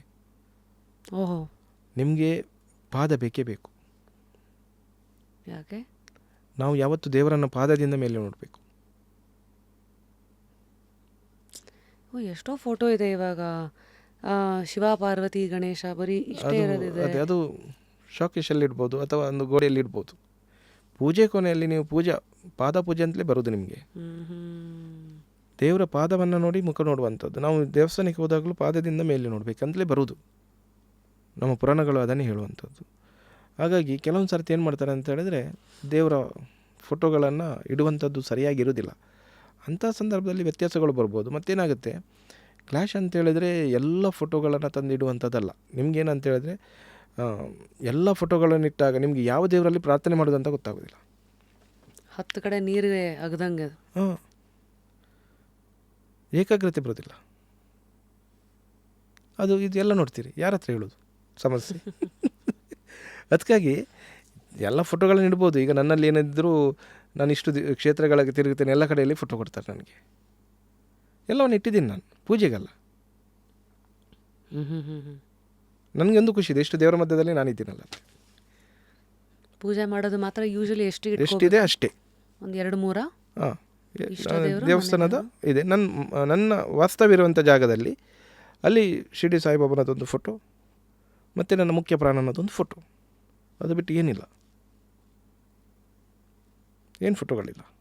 ದೇವಸ್ಥಾನದಲ್ಲಿ ಏನು ಪೂಜೆ ಆಗುತ್ತೆ. ಮತ್ತು ಇಲ್ಲಿ ದೇವಿಯನ್ನು ಆರಾಧಿಸ್ಬೇಕಾ, ಪುರುಷ ಶಕ್ತಿಯನ್ನು ಆರಾಧಿಸ್ಬೇಕಾ, ಅದು ಆಯ್ಕೆ ಹೇಗೆ ಮಾಡೋದು ಗುರುಗಳೇ ಸರ್? ಈಗ ಹೆಚ್ಚಿನ ಜನರಲ್ಲಿರುವಂಥ ಸಮಸ್ಯೆ ಇದೆ, ಯಾವ ದೇವರನ್ನು ಪೂಜೆ ಮಾಡಬೇಕು, ಯಾವ ದೇವರನ್ನು ಉಳಿಸ್ಕೊಳ್ಬೇಕು, ಇದು ಹೆಚ್ಚಿನವರಿಗೆ ಗೊಂದಲ ಇದೆ. ಇದಕ್ಕಾಗಿ ನಾನೇನು ಮಾಡಿದ್ದೇನೆ ಅಂತೇಳಿದರೆ, ಮೊದಲು ನಮಗೆ ಪ್ರೇರಣೆ, ಈಗ ನೋಡಿ ನನಗೆ ಗೊತ್ತಿಲ್ಲ, ನನಗೆ ಆಂಜನೇಯ ಮಾಡು ಅಂತೇಳಿ ಆಂಜನೇಯ ಮಾಡಿದೆ ನಾನು, ಪ್ರೇರಣೆ ಆಯಿತು ನನಗೆ, ಒಳ್ಳೇದಾಗಲಿಲ್ಲ ಅಂತಲ್ಲ. ಈಗ ಪೆಂಡುಲಮ್ ಕಲ್ತಿದ್ದೀರಿ ನೀವು ಪೆಂಡುಲಮಲ್ಲಿ ನೋಡ್ಬೋದು, ಪ್ರಾಕ್ಟೀಸ್ ಮಾಡಿ 100% ಬರುತ್ತೆ ನಿಮಗೆ. ಅಕಸ್ಮಾತ್ ಅದಿಲ್ಲ ಅಂದರೆ, ಇಲ್ಲ ಅಂತೇಳಿದರೆ ನೀವೇ ಸ್ವಲ್ಪ ನಿಮ್ಮನ್ನು ನೀವು ಏಕಾಗ್ರತೆಗೆ ತಂದು ನಿಮ್ಮ ಮುಂದೆ ಯಾವುದು ದೇವರು ಕಾಣ್ತಾರೆ ಆ ದೇವರನ್ನು ಸ್ಥಾಪನೆ ಮಾಡಿ. ಯಾವ ದೇವರು ತಟ್ಟನೆ ಬರ್ತಾರೆ ನಿಮ್ಮ ಮುಂದೆ ಆ ದೇವರನ್ನು ಸ್ಥಾಪನೆ ಮಾಡಿ. ಗಣಪತಿ, ಲಕ್ಷ್ಮಿ, ಸರಸ್ವತಿ, ಶಿವ, ವಿಷ್ಣು, ಕೃಷ್ಣನ ರೂಪದಲ್ಲಿ ಈ ರೀತಿಯೆಲ್ಲ ನಾವು ಮಾಡುವಂಥದ್ದು. ಮತ್ತು ಎಲ್ಲ ಕ್ಷೇತ್ರಗಳಲ್ಲಿ ಎಲ್ಲವೂ ಇರುವಂಥದ್ದು ಒಂದೇ ದೇವನೊಬ್ಬ ನಾಮ ಹೇಗಿದ್ರು ಒಂದೇ, ಹೇಗಿದ್ದರೂ ಆಗುತ್ತೆ. ಹಾಗಾಗಿ ಏನದು ತಪ್ಪಲ್ಲ. ಅಂದರೆ ಏನಾಗುತ್ತೆ, ಕೆಲವೊಂದು ಬೇಸರ ಸಂಗತಿ ಏನಂತ ಹೇಳಿದ್ರೆ, ಯಾರೊಬ್ಬರು ದೇವರನ್ನು ಪೂಜೆ ಮಾಡಿರ್ತಾರೆ, ಹೇಳ್ತಾರೆ ಏಕಾಕಿ ಅದನ್ನು ತೆಗೆದುಕೊಂಡು ಹೊರಗೆ ಹಾಕಿ, ಇವರು ತರ್ತಾರೆ ಇಲ್ಲೊಂದು ಕಟ್ಟೆಯಲ್ಲಿ ಹಾಕಿಬಿಡ್ತಾರೆ. ಅದು ಅಲ್ಲಿ ಕೊಳಿತ ಅದು ಸಮಸ್ಯೆ ಕೂಡ ಅವರಿಗೆ ಬರ್ತದೆ.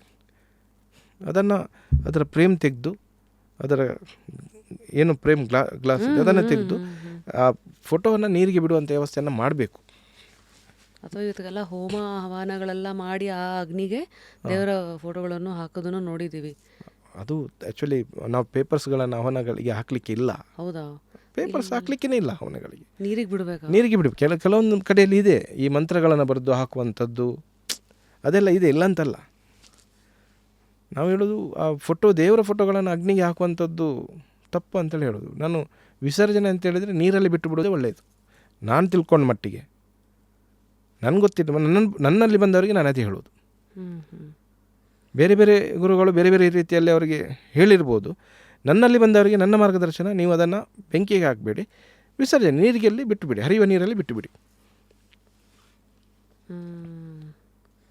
ಹಾಗಾಗಿ ಸಾಕಷ್ಟು ವಿಚಾರಗಳನ್ನು ಮಾತಾಡಿ ನಿಮ್ಮ ಒಂದು ಜೀವನದ ಏನಂತಾರೆ ಅನ್ವೇಷಣೆ ಅಲ್ಲಿ ನಿಮಗೆ ಸಿಕ್ಕಂತಹ ಕೆಲವು ವಿಚಾರಗಳನ್ನು ನಮ್ಮ ಮುಂದೆ ಹಂಚಿ ನಮಗೂ ಸಾಕಷ್ಟು ಜ್ಞಾನದ ಬೆಳಕನ್ನು ತಲುಪಿಸಿದ ತಮಗೆ ಗುರುಗಳೇ ಸರ್ ಧನ್ಯವಾದಗಳು. Thank you for giving us the opportunity. ಆಗಲಿ ಅಮ್ಮ. ಇಂತಹ ಸೇವೆ ಇದು, ನಾನು ಹೇಳೋದು ಸೇವೆ. ಯಾರನ್ನೊಬ್ಬರನ್ನು ಗುರುತಿಸಬೇಕಂತ ಹೇಳಿದರೆ ಸಾಧಾರಣದಲ್ಲಿ ಆಗೋದಿಲ್ಲ. ನೀವು ಫೋನ್ ಮಾಡಿದಾಗ ನಮ್ಮವ್ರು ಕೇಳಿದರು, ನಿಮ್ಗೆ ಎಷ್ಟು ಕೊಡಬೇಕಂತ ಕೇಳಿದರು. ಯಾಕೆ ಅಂತ ಹೇಳಿದರೆ ನಾವು ಆ ರೀತಿ ನೋಡಿದವರೇ. ನೀವೊಬ್ಬ ಸೇವೆ ಮಾಡಿದವನ ಹತ್ರ ಆಗಿರ್ಬೋದು ಅಥವಾ ಇನ್ನಿತರ ಇರ್ಬೋದು, ಏನು ನನಗೆ ಆಸೆ ಇಲ್ಲ ಅಂತ ಹೇಳಿದ್ರಲ್ಲ, ಅದು ಇಲ್ಲಿ ತನಕ ಕರ್ಕೊಂಡು ಬಂದಿದೆ. ನಾವು ಹೆಚ್ಚಾಗಿ ನಮಗೆ ಬರುತ್ತೆ, ಎಷ್ಟು ಕೊಡಬೇಕಪ್ಪ ಕೇಳ್ತೀವಿ ನಾವು, ಇಷ್ಟ ಅಂತ ಹೇಳ್ತಾರೆ, ನಾವು ಬಿಟ್ಬಿಡ್ತೀವಿ. ಅದರಲ್ಲಿ ನೀವು ಇಲ್ಲಿ ಕರೆಸಿ ನಮ್ಮನ್ನು ಸೇವೆ ಮಾಡೋದಿದೆಯಲ್ಲ, ಇದು ದೊಡ್ಡ ಸೇವೆ. ಈ ತನಕ ನಾನು ಏನು ಸೇವೆ ಮಾಡಿದ್ದೇನೆ, ನಾನೇನು ಪುಣ್ಯ ಸಂಪಾದನೆ ಮಾಡಿದ್ದೇನೆ ದೇವರಲ್ಲಿ, ಅದರದೊಂದಷ್ಟು ಅಂಶ ನಿಮಗೆ ಸಿಗಲಿ ಅಂತ ನಾನು ದೇವರಲ್ಲಿ ಪ್ರಾರ್ಥನೆ ಮಾಡ್ತೀನಿ. ದೇವರಲ್ಲಿ ಥ್ಯಾಂಕ್ ಯು ಸರ್. ಕೊನೆಯದಾಗಿ 3 ವ್ಯಕ್ತಿತ್ವಗಳನ್ನು ತಾವು ನಾಮಿನೇಟ್ ಮಾಡಬೇಕು. ಯಾರನ್ನು ನಾವು ಜಸ್ಟ್ ಕ್ಯೂರಿಯಸ್ಗೆ ಕರೆಸ್ಬೇಕು ಈ ಒಂದು ಕುರ್ಚಿ ಮೇಲೆ, ಅವ್ರನ್ನ ಮಾತಿಗೆಳಿಬೇಕು. ಒಬ್ಬರು ತನುಲಾ ಅಂತ ಇದ್ದಾರೆ ಸರ್. ತನುಲಾ ಆಶ್ರಮ ಇದೆ ಅವರದು, ಹೊಸ ಬೆಳಕು ಅಂತ. ತುಂಬ ದೊಡ್ಡ ಸೇವೆ, ತುಂಬ ಆಶ್ರಮ ಇವೆ. ಅದರಲ್ಲಿ ಅವರದು ಹೆಂಗಸು ಒಬ್ಬರು ತುಂಬ ಸೇವೆ ಮಾಡ್ತಾರೆ. ಯಾವ ರೀತಿ ಅಂತ ಹೇಳಿದ್ರೆ, ಹೆಣವನ್ನು ಕಟ್ಟಿ ಸ್ಮಶಾನಕ್ಕೆ ಕೊಂಡೋಗಿ ಉರಿಸುವಲ್ಲಿ ತನಕ ಸ್ಮಶಾನವನ್ನು ನಡೆಸ್ತಾರೆ. ಕೇವಲ ಅದನ್ನು ಓಪನಿಂಗ್ ಮಾಡುವಾಗ 3 ಜನ ಇದ್ದರು. ಪೂಜೆ ಮಾಡಲಿಕ್ಕೂ ಕಾಣಿಕಿರಲಿಲ್ಲ ಅವ್ರ ಹತ್ರ. ಅಂಥದ್ರಲ್ಲಿ ಅವ್ರು ಬೆಳ್ಕೊಂಡು ಬಂದಿದ್ದಾರೆ. ಇವತ್ತು 200ಕ್ಕೂ ಹೆಚ್ಚು ಜನರನ್ನು ಸಾಕ್ತಿದ್ದಾರೆ. 30ಕ್ಕೂ ಹೆಚ್ಚು ಜನ ಬೆಡ್ ರಿಟರ್ನ್ ಇದ್ದಾರೆ. ಅವರನ್ನು ಕರಿಬೋದು. ಒಂದು ನಮ್ಮ ಉಡುಪಿ ಕಡೆಯೇ ಬೇಕಾಗುತ್ತೆ ನಿಮಗೆ, ಮಂಗಳೂರು ಕಡೆಯೇ ಬೇಕಾಗ್ತದೆ ಅಂತ ಹೇಳಿದ್ರೆ, ಮಂಗಳೂರಲ್ಲಿ ಒಬ್ಬರು ಅಮ್ಮ, ಅವರು ಮೀಡಿಯಾದಲ್ಲಿ ಬರ್ತಾರೆ ಇಲ್ವೋ ಗೊತ್ತಿಲ್ಲ, ಒಬ್ಬರು ಅಮ್ಮ ಇದ್ದಾರೆ. ಅವರ ಶೀಲಾ ಅಂತ ಏನೋ ಒಂದು ಹೆಸರಿದೆ, ಪೂಜಾರಿ, ಡೀಟೇಲ್ಸ್ ಮಾಹಿತಿ ಗೊತ್ತಿಲ್ಲ. ಮೊನ್ನೆ ಅವರಿಗೆ ನಾನು ಒಂದು 10 ಗೋಣಿ ಅಕ್ಕಿಯನ್ನು ಕಳಿಸಿದ್ದೆ, ಮುಟ್ಟೆಯನ್ನು. ಅವರು ಮನೆ ಪರಿಸ್ಥಿತಿ ಆಗಿದೆ, ಆದರೂ ಅವರ ಮನೆಯಲ್ಲಿ ಒಂದು 50 ಶ್ವಾನವನ್ನು ಸಾಕ್ತಾ ಇದ್ದಾರೆ. ಓಹೋ. ಅವರ ಪರಿಸ್ಥಿತಿ ಅಯ್ಯೋ ಎನಿಸುತ್ತೆ. ತುಂಬ ನೋವಾಗಿದೆ ನನಗೆ. ನಾನು ತಕ್ಷಣ ಎಲ್ಲಿ ನನಗೆ ಅದೊಂದು ವಿಡಿಯೋ ಬಂತು, ನಾನು ತಕ್ಷಣಕ್ಕೆ ಒಂದು ಇಷ್ಟು ಹಾಕಿ ಅಂತ ಕಳಿಸಿದೆ. ಅಂಥವರನ್ನೆಲ್ಲ ನಾವು ಗುರುತಿಸಿದ್ರೆ, ಕೆಲವೆಲ್ಲ ಏನಾಗಿದೆ ಕಮರ್ಷಿಯಲ್ ಆಗಿದೆ, ಅದು ಬೇಡ ಅಂತ ಹೇಳೋದು ನಾನು.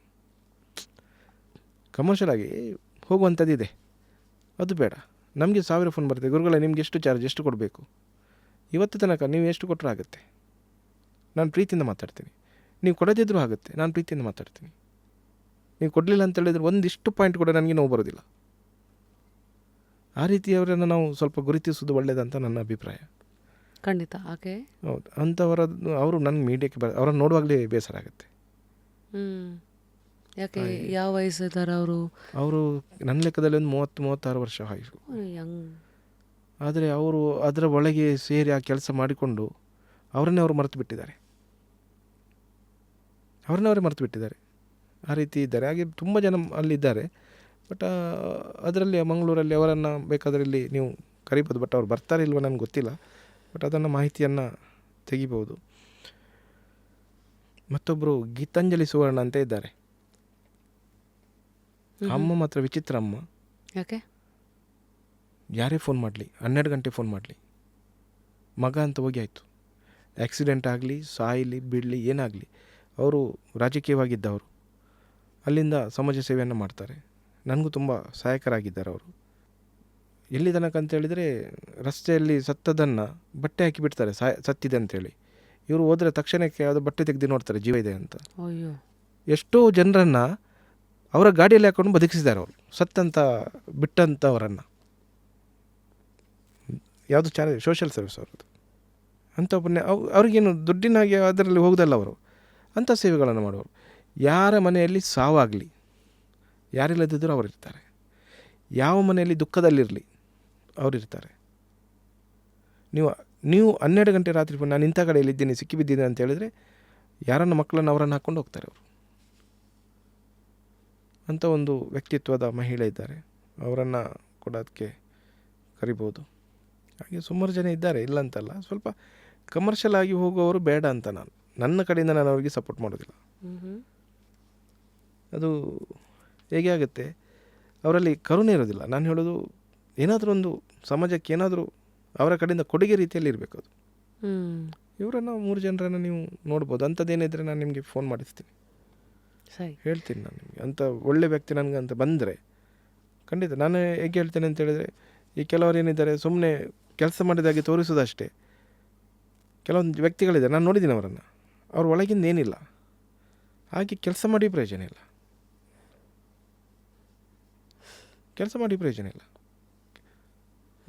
ಅಂಥವರನ್ನು ನೋಡಿ ನೀವು. ನಾನು ಬೇಕಾದರೆ ನಿಮಗೆ ಹೆಸರು ಕೊಡ್ತೀನಿ, ನೋಡಿ, ಸರಿಯಾಗಿ ನೋಡಿ. ಯಾಕೆಂತೇಳಿದರೆ ಇವತ್ತು ಸಮಾಜದಲ್ಲಿ ಯಾವುದೇ ರೀತಿಯ ಗುರುತಿಸದೇ ಇರುವವರನ್ನು ಗುರುತಿಸುವಂತೆ ಆಗಬೇಕು.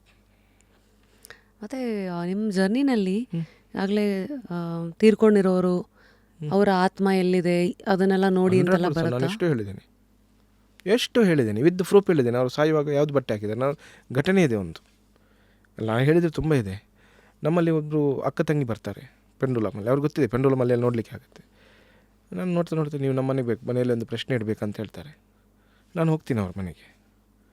ಹೋಗಿ ನಾನು ಜನರಲ್ಲಿ ಏನು ಸಮಸ್ಯೆ ಕೇಳೋದಿಲ್ಲ, ನಾವು ನೋಡ್ತಾ ಅದನ್ನು ಕ್ಲಿಯರ್ ಮಾಡ್ತಾ ಹೋಗೋದು. ಇಂಥ ಸಮಸ್ಯೆ ಇದೆ, ಸರಿ ಮಾಡಿ ಅಂತ. ಅವರ ಅಣ್ಣ ಸುಸೈಡ್ ಮಾಡಿ ಒಂದು 6 ತಿಂಗಳಾಗಿದೆ. ನನ್ನ ಹತ್ರ ಕೇಳ್ತಾರೆ, ನಿಮ್ಮನ್ನು ಇದಕ್ಕೆ ಕರೆದದಲ್ಲ, ನಮ್ಮ ಅಣ್ಣ ಸುಸೈಡ್ ಮಾಡಿದ್ದಾನೆ, ಯಾವ ಕಾರಣಕ್ಕಂತ ನೀವು ಹೇಳಬೇಕಂತ ಹೇಳ್ತಾರೆ. ತುಂಬ ಅವರ ಫ್ಯಾಮಿಲಿಯವರಿದ್ದಾರೆ, ನಮ್ಮ ಮಕ್ಕಳೆಲ್ಲ ಇದ್ದಾರೆ. ಅಯ್ಯೋ ದೇವ್ರೆ, ನಾನೇ ಅಂತ ಹೇಳೋದು. ಯಾಕೆ ಸೂಸೈಡ್ ಮಾಡಿ ನಾನು ಹೇಳ್ಬೋದು ಯಾಕೆ ಅಂತೇಳಿ. ಆದರೂ ನಮ್ಮ ವಿದ್ಯೆಯಲ್ಲಿ ನಂಬಿಕೆ ಇದೆ. ನಾವೇನು ಮಾಡ್ತೀವಿ, ಅವರನ್ನು ಕನೆಕ್ಟ್ ಆಗ್ತೀವಿ ಪೆಂಡುಲಮಲ್ಲಿ, ಕೇಳ್ತೀವಿ ಎಲ್ಲ ಸ್ಟೋರಿಯನ್ನು ತಗೊಳ್ತೀನಿ. ಮಾತಾಡಿ ಸ್ಟೋರಿ ಬರೋದಿಲ್ಲ, ಆದರೆ ಅವ್ರದ್ದು ರಿಕ್ವೆಸ್ಟ್ ಮಾಡ್ತೀವಿ, ದಮ್ಮಯ್ಯ ಆಗ್ತೀವಿ, ನನ್ನ ಮರ್ಯಾದೆ ಪ್ರಶ್ನೆ ಹೇಳಂತ. ಅದು ಟಚ್ ಆಗುತ್ತೆ, ಬರುತ್ತೆ. ನಾನು ಹೇಳಿದೆ ನೀವೆಲ್ಲ ಮೊಬೈಲ್ ಆಫ್ ಮಾಡಿ ಅಂತ ಹೇಳಿದೆ, ನಾನು ಮುಂದಿಡೆ ಅಂತ ಹೇಳಿದೆ. ಮುಂದಿಟ್ಟರು. ಇದು ಮನೆಯಿಂದ ಹೊರಗೆ ಹೋಗಬಾರ್ದು. ಮನೆಯಿಂದ ಹೊರಗೆ ಹೋದರೆ ಏನು ಸಮಸ್ಯೆ ಬಂದರೂ ನಾನು ಜವಾಬ್ದಾರಿ ಇಲ್ಲ ಅಂತ ಹೇಳ್ತೀನಿ. ಕೇಳ್ತಾರೆ, ನನಗೆ ಬಂದಿದೆ, ಸ್ಟೆಪ್ ಹೋಗ್ತೀನಿ. ಸೂಸೈಡ್ ಮಾಡೋದು ಅದು ಗೊತ್ತಿದೆ ಅಂತ ಹೇಳ್ತಾರೆ. ಅದು ಗೊತ್ತಿದೆ, ಕಾರಣ ಏನು, ಯಾವ ವಿಚಾರಕ್ಕೆ ಸೂಸೈಡ್ ಮಾಡಿದ, ಇದೊಂದು ಪ್ರೀತಿ ವಿಚಾರ ಅಂತ ಹೇಳ್ತೀನಿ ನಾನು. ಪ್ರೀತಿ ಅಂದರೆ ಯಾರು, ಹುಡುಗಿ ಯಾರು, ಹೊರಗಿನ ಹುಡುಗಿಯ ಒಳಗಿನ ಹುಡುಗಿಯ ಕೇಳ್ತಾರೆ, ಸಂಬಂಧದೊಳಗೆ. ಅವ್ರು ಕೇಳೋದು ನನಗೆ ಗೊತ್ತಿದೆ ಯಾಕೆ ಕೇಳ್ತಾರೆ. ಇದು ಸಂಬಂಧದ ಒಳಗಿನ ಅಂತ ಹೇಳ್ತೀನಿ. ತಂದೆ ಕಡೆ ತಾಯಿ ಕಡೆ ಅಂತ ಕೇಳ್ತಾರೆ. ನಾನು ಯೋಚನೆ ಮಾಡ್ತೀನಿ, ತಂದೆ ಕಡೆ ಅಂತ ಹೇಳ್ತೀನಿ ನಾನು ವಿಷಯ ಬಂದಿದೆ. ಹಾಗಾದರೆ ತಂದೆ ಕಡೆ ದೂರನ ಹತ್ತಿರನ ಕೇಳಿ, ಅವ್ರಿಗೆ ಗೊತ್ತಿದೆ, ಅದು ಅವರ ತಂದೆ ತಾಯಿ ಮುಂದೆ ಇವರಿಗೆ ಪ್ರೂಫ್ ಆಗಬೇಕು. ಅಕ್ಕ ತಂಗಿಗೆ ತಂದೆಯ ಕಡೆಯಿಂದ ಹೇಳ್ತೀನಿ. ಆಗ ತಪ್ಪ ಎಚ್ಚರಿಕೆ ಆಗ್ತಾರೆ ಇವರು ಹೆಣ್ಮಕ್ಳು. ತಂದೆಯ ಅಕ್ಕನ ಮಗಳು, ತಂದೆಯ ಅಕ್ಕನ ಮಗಳನ್ನು ಪ್ರೀತಿ ಮಾಡ್ತಾಯಿದ್ದ. ಅವಳು ಇವನಿಗೆ ಮೋಸ ಮಾಡಿದ್ದಕ್ಕೆ ಅವಳು ಸೂಸೈಡ್ ಮಾಡಿದ್ದು. ತಂದೆ ಅದು ಗೊತ್ತಾಯ್ತಲ್ಲ, ಇವರು ಎದ್ದು ತಕ್ಷಣ ತಂದೆಗೆ ಹೇಳೋದು, ಅದೇ ಹೇಳಿದಲ್ಲ ನಿಮ್ಮ ಕಡೆಯದು, ಅದಕ್ಕೆ ಎಲ್ಲ ಸಾಯ್ದು ಅವ್ರು ಜಗಳ ಮಾಡೋದು. ನಾನು ಹೇಳಿದೆ ನೀವು ಸುಮ್ಮನೆ ಕೂತ್ಕೊಳ್ಳಿ ಮುಚ್ಚಿ ಅಂತ ಹೇಳಿದೆ, ಸಪ್ಪೆ ಮಾಡಿ ಶಾಂತ ಮಾಡಿದೆ. ಇಂಥದ್ದು ಸಾವಿರಾರು ಘಟನೆಗಳನ್ನು ಹೇಳ್ತೀನಿ ನಾನು. ಈಗ ನಿನ್ನೆ ಒಂದು ಮನೆಗೆ ಹೋಗಿದ್ದೆ ನಾನು, ಅಲ್ಲಿ ಅವರಿಗೆ ಶಾಂತಿ ಆಗಲಿಲ್ಲ. ಸುಮಾರು ಸರ್ತಿ ಪೂಜೆ ಎಲ್ಲ ಮಾಡಿದ್ದಾರೆ, ತಂದೆಗೆ ಶಾಂತಿ ಆಗಲಿಲ್ಲ ಅವರದು. ಯಾರು ಯಾಕೆ ಶಾಂತಿ ಆಗಲಿಲ್ಲ ಅಂತ ಹೇಳಲಿಲ್ಲ. ಪೂಜೆ ಮಾಡಿಸೋದು ದೊಡ್ಡದಲ್ಲ, ಶಾಂತಿ ಇಲ್ಲ, ಪೂಜೆ ಮಾಡಿಸ್ತಾರೆ. ಇವ್ರು ಏನು ಮಾಡಿದ್ದಾರೆ ಅಂತ ಹೇಳಿದರೆ, ತಂದೆಯದ್ದು ಫೋಟೋ ಇಟ್ಟಿದ್ದಾರೆ ದೊಡ್ಡದು, ಅದಕ್ಕೆ ಒಂದು ಸ್ಟ್ಯಾಂಡ್ ಮಾಡಿದ್ದಾರೆ, ದೀಪ ಹಚ್ತಾರೆ, ಊದುಬತ್ತಿ ಹಾಕ್ತಾರೆ, ಅಗರಬತ್ತಿ ಪೂಜೆ ಮಾಡ್ತಾರೆ. ನೀವು ಪೂಜೆ ಮಾಡಿದರೆ ಸ್ಥಾಪನೆ ಆಗೋದಲ್ಲ ದೇವರು. ಇವರೇನು ಅಪ್ಪನನ್ನು ಕಳಿಸೋದಿಲ್ಲ, ಅಪ್ಪನನ್ನು ಮನೆಯಲ್ಲಿಟ್ಟು ದೀಪ ಇಟ್ಟು ಪೂಜೆ ಮಾಡ್ತಾನಿದ್ದಾರೆ ದಿನ. ಅವರೆಲ್ಲಿ ಹೋಗ್ತಾರೆ, ಅವರಿಗೆ ಶಾಂತಿ ಆಗಲಿಲ್ಲ. ಇವರು ಕಳಿಸಿದ ನಂತರ ನಾವು ರಿಟರ್ನ್ ಕರೀಲಿಕ್ಕಿಲ್ಲ, ಸ್ಮರಣೆ ಎಣಿಸ್ಬೇಕಷ್ಟೇ. ನಾನು ಹೇಳಿದೆ ಈ ರೀತಿ ಇಟ್ಟಿದ್ರೆ ನೀವು ಹೇಗೆ ಆಗೋದು, ಶಾಂತಿ ಆಗೋದಿಲ್ಲ, ಏನು ಮಾಡಬೇಕಂತ ಹೇಳಿದರು. ಸ್ಟ್ಯಾಂಡ್ ತೆಗೀರಿ, ನೀರಿಗೆ ಹಾಕಿ, ದೀಪವನ್ನು ಕೊಂಡೋಗಿ ಅವರದು ಕುಲದೇವರಿದ್ದಾರೆ ಅಲ್ಲಿ ಬಿಟ್ಟು ಬಿಡಿ, ಪ್ರಾರ್ಥನೆ ಮಾಡಿ ಬನ್ನಿ, ಇನ್ನು ವರ್ಷಕ್ಕೊಮ್ಮೆ ಹೂವು ಹಾಕಿ ಬಿಡಿ, ಪೂಜೆ ಮಾಡಿಬಿಡಿ. ಓಹೋ, ಇಂಥ ತುಂಬ ತಪ್ಪುಗಳು ನಡೀತಾ ಇದೆ ಸಮಾಜದಲ್ಲಿ, ಮಾರ್ಗದರ್ಶನ ಇಲ್ಲ.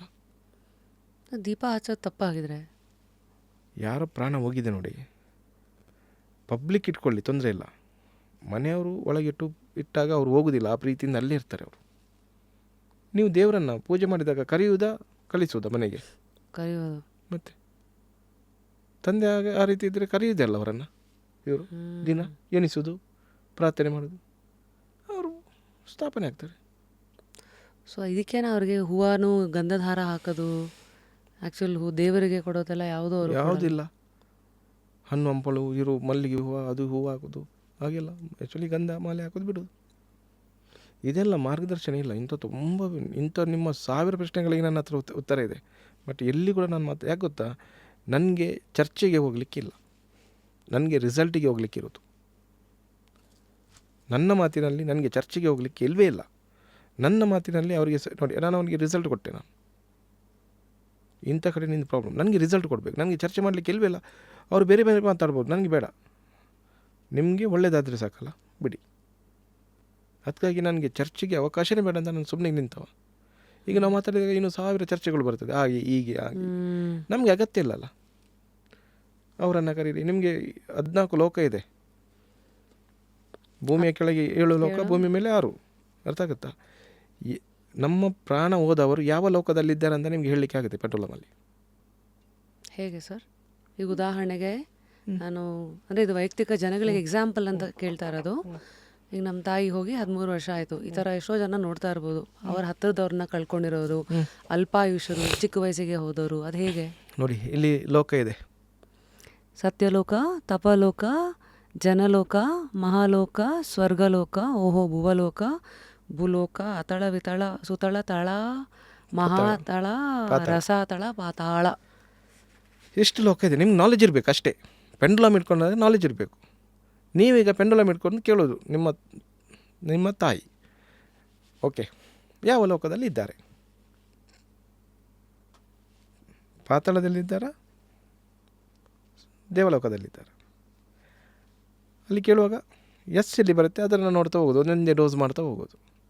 ಅಲ್ಲಿಗೆ ಇದು ಮಾತ್ರ ನಂಬಿಕೆ ಇರಬೇಕು, ನೀವು ಅಲ್ಲಿಗೆ ತೃಪ್ತಿ ಆಗಬೇಕು, ಪಕ್ಕ ಬರುತ್ತೆ.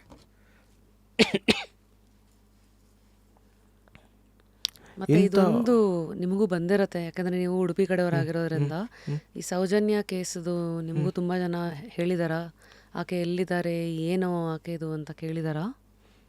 ನೋಡಿ, ತುಂಬ ಜನ ಹೇಳಿದ್ದಾರೆ, ಅದರ ವಿಚಾರ ನನಗೂ ಬಂದಿದೆ. ವಿಚಾರ ಹೇಗೆ ಅಂತ ಹೇಳಿದರೆ, ಏನೊಂದು ಘಟನೆ ಆಗಿದೆ, ಅದು ನಿಜವಾದ ಆಗಲೇಬಾರ್ದಂಥ ಘಟನೆಗಳು, ಎಲ್ಲಿ ಕೂಡ ಆಗಬಾರ್ದು. ಆಗಿದೆ, ಘಟನೆಗಳು ಆಗಿ ಮುಗ್ದಿದೆ. ಈಗೇನಂತೇಳಿದರೆ ಅವರಿಗೆ ಶಾಂತಿ ಬೇಕು, ಅವಳಿಗೆ ಶಾಂತಿ ಬೇಕು. ಇದನ್ನು ಹುಡುಕುವಂಥದ್ದು ಯಾರು ಮಾಡಿದ್ದಾರೆ ಏನು, ಅದನ್ನು ಹುಡುಕುವಂಥದ್ದು ತುಂಬ ಕಷ್ಟ ಇದೆ. ಯಾಕೆ ಆಗೋದಿಲ್ಲ. ಇದಕ್ಕೆ ನಾವು ಮೌನವಾಗಿದ್ದಾಗ, ನಾವು ಹಾಗೆ ಹೇಳಿದೆ, ನಾವು ಫೀಡ್ ಮಾಡಿ ಬಿಡಬೇಕು. ಒಂದಲ್ಲ ಒಂದು ದಿನ ಇದರ ಸತ್ಯ ಹೊರಗೆ ಬರುತ್ತೆ. ನಾನು ಹೇಳಿದೆ, ನನಗೆ ಚರ್ಚೆ ಮಾಡಲಿಕ್ಕಿಲ್ಲ, ಹೋರಾಟ ಮಾಡಲಿಕ್ಕಿಲ್ಲ, ನನಗೆ ರಿಸಲ್ಟ್ ನೋಡಬೇಕು. ಈಗ ನಾವೇನು ಮಾಡಬೇಕಂತೇಳಿದರೆ, ಇದನ್ನು ಬೀದಿಗೆ ಬಂದು ಬೊಬ್ಬೆ ಹಾಕಿ ಜಗಳ ಮಾಡಿ ಸೋಷಿಯಲ್ ಮೀಡಿಯಾದಲ್ಲಿ ಇದನ್ನು ಮಾಡೋದೆಲ್ಲ, ನಾವು ದಿನಾ ಮನೆಯಲ್ಲಿ ಪ್ರಾರ್ಥನೆ ಮಾಡುವ, ಸೌಜನ್ಯನಿಗೆ ಅನ್ಯಾಯ ಆಗಿದೆ ಯಾರಂತೇಳಿ ನಮಗೆ ತೋರಿಸಿಕೊಡು ದೇವರು ನೀನು, ಮುಗೀತು. ಪ್ರಾರ್ಥನೆ, ಗಲಾಟೆಯಿಂದ ಬರೀ ನಿಮಗೆ ಗಲಾಟೆಯಿಂದ ಎಲ್ಲಿ ಕೂಡ ರಿಸಲ್ಟ್ ತರಲಿಕ್ಕೆ ಆಗುತ್ತಾ? ಎಲ್ಲಿ ಬರ್ತದೆ ರಿಸಲ್ಟ್ ಹೇಳಿ? ಜನಗಳನ್ನು ದ್ವೇಷಿಸಿದ್ರಲ್ಲಿ ಎಲ್ಲೂ ಫಲಿತಾಂಶ ಬರಲಿಕ್ಕೆ ಸಾಧ್ಯ ಇದೆ? ಕೋರ್ಟು ಕಚೇರಿ ಅದೊಂದು ಕಡೆಯಲ್ಲಿರುತ್ತೆ. ಬಟ್ ಅದೇ ಈಗ ಏನಾಗಿದೆ ಅಂತ ಹೇಳಿದರೆ, ಇದು ಕಲಿಯುಗ, ಸತ್ಯಕ್ಕೆ ಬೆಲೆ ಇಲ್ಲ. ಅದು ಏನೇ ಆಗಿರ್ಬೋದು, ಯಾವ ರೀತಿಯಲ್ಲಿಯೂ ಇರ್ಬೋದು. ಯಾವುದು ಸತ್ಯ ಯಾವುದು ಸುಳ್ಳು ಎಂಬುದು ದೇವರಿಗೆ ಮಾತ್ರ ಗೊತ್ತಿರುತ್ತೆ, ಜನಗಳಿಗೆ ಗೊತ್ತಿರೋದಿಲ್ಲ. ಜನಗಳು ಎಲ್ಲವನ್ನ ಮಾತಾಡ್ತಾರೆ, ಎಲ್ಲವನ್ನ ಎಳಿತಾರೆ. ಮತ್ತೊಂದು ನೋವು ಏನಂತೇಳಿದರೆ, ನಾನೇ ಹಿಂದೂಗಳ ಬಗ್ಗೆ, ನಾನೊಬ್ಬ ಹಿಂದೂ ಆಗಿ ನನಗೆ ಹೆಮ್ಮೆ ಇದೆ. ಎಲ್ಲ ಧರ್ಮವನ್ನು ಪ್ರೀತಿಸ್ತೀನಿ, ಎಲ್ಲ ಮತವನ್ನು ಪ್ರೀತಿಸ್ತೀನಿ, ನಾನು ಎಲ್ಲರನ್ನು ಗೌರವಿಸ್ತೀನಿ. ನನಗೆ ನನ್ನ ಧರ್ಮದಲ್ಲಿ ನಾನು ಹುಟ್ಟಿದ್ದೆ, ನಾನು ಪುಣ್ಯಾತ್ಮ. ಅದು ಕೂಡ ಈ ಭಾರತ ದೇಶದಲ್ಲಿ ಹುಟ್ಟಿದ್ದು, ಅದು ಪುಣ್ಯಾತ್ಮ. ನನ್ನ ಊರು ತುಳುನಾಡಿನಲ್ಲಿ ಹುಟ್ಟಿದ್ದು ಇನ್ನೂ ಭಾಗ್ಯ. ತುಳುನಾಡಿನ ನಂತರ ನಾಡು ಬೇರೆ ಇರಲಿಕ್ಕಿಲ್ಲ. ಅಷ್ಟು ದೇವರ ಆರಾಧನೆ ಆಗುತ್ತೆ, ಅಷ್ಟು ಪೂಜೆ ಆಗುತ್ತೆ ಆ ಭೂಮಿಯಲ್ಲಿ. ಆ ತುಳುನಾಡಿನಲ್ಲಿ ಅಷ್ಟು ಪೂಜೆ ಆಗುತ್ತೆ, ದೇಶದ ಯಾವ ಮೂಲೆಯಲ್ಲೂ ಆಗಲಿಕ್ಕೆ ಸಾಧ್ಯ ಇಲ್ಲ. ಹಾಗಾಗಿ ಇಲ್ಲಿ ದ್ವೇಷವನ್ನು ಬಿಡಬೇಕು. ಅದು ಕೂಡ ಹಿಂದೂಗಳನ್ನು ಟೀಕಿಸುವಂಥದ್ದು, ಮಾತಾಡುವಂಥದ್ದು, ಏನು ಲಾಭ ಇದೆ? ಯಾರ ಬಗ್ಗೆ ಯಾರು ಮಾತಾಡಿ ಏನು ಲಾಭ ಇದೆ? ನಾನು ನಿಮ್ಮನ್ನು ಒಳ್ಳೇದು ಹೇಳಿ ಕೆಟ್ಟದ್ದು ಹೇಳಿ ಏನು ಲಾಭ ಇದೆ? ನೀವು ಏನು ಮಾಡಿ ಒಳ್ಳೇದಾಗಲಿ ಅಂತ ನಾನು ನೋಡ್ಬೇಕು ತಾನೆ.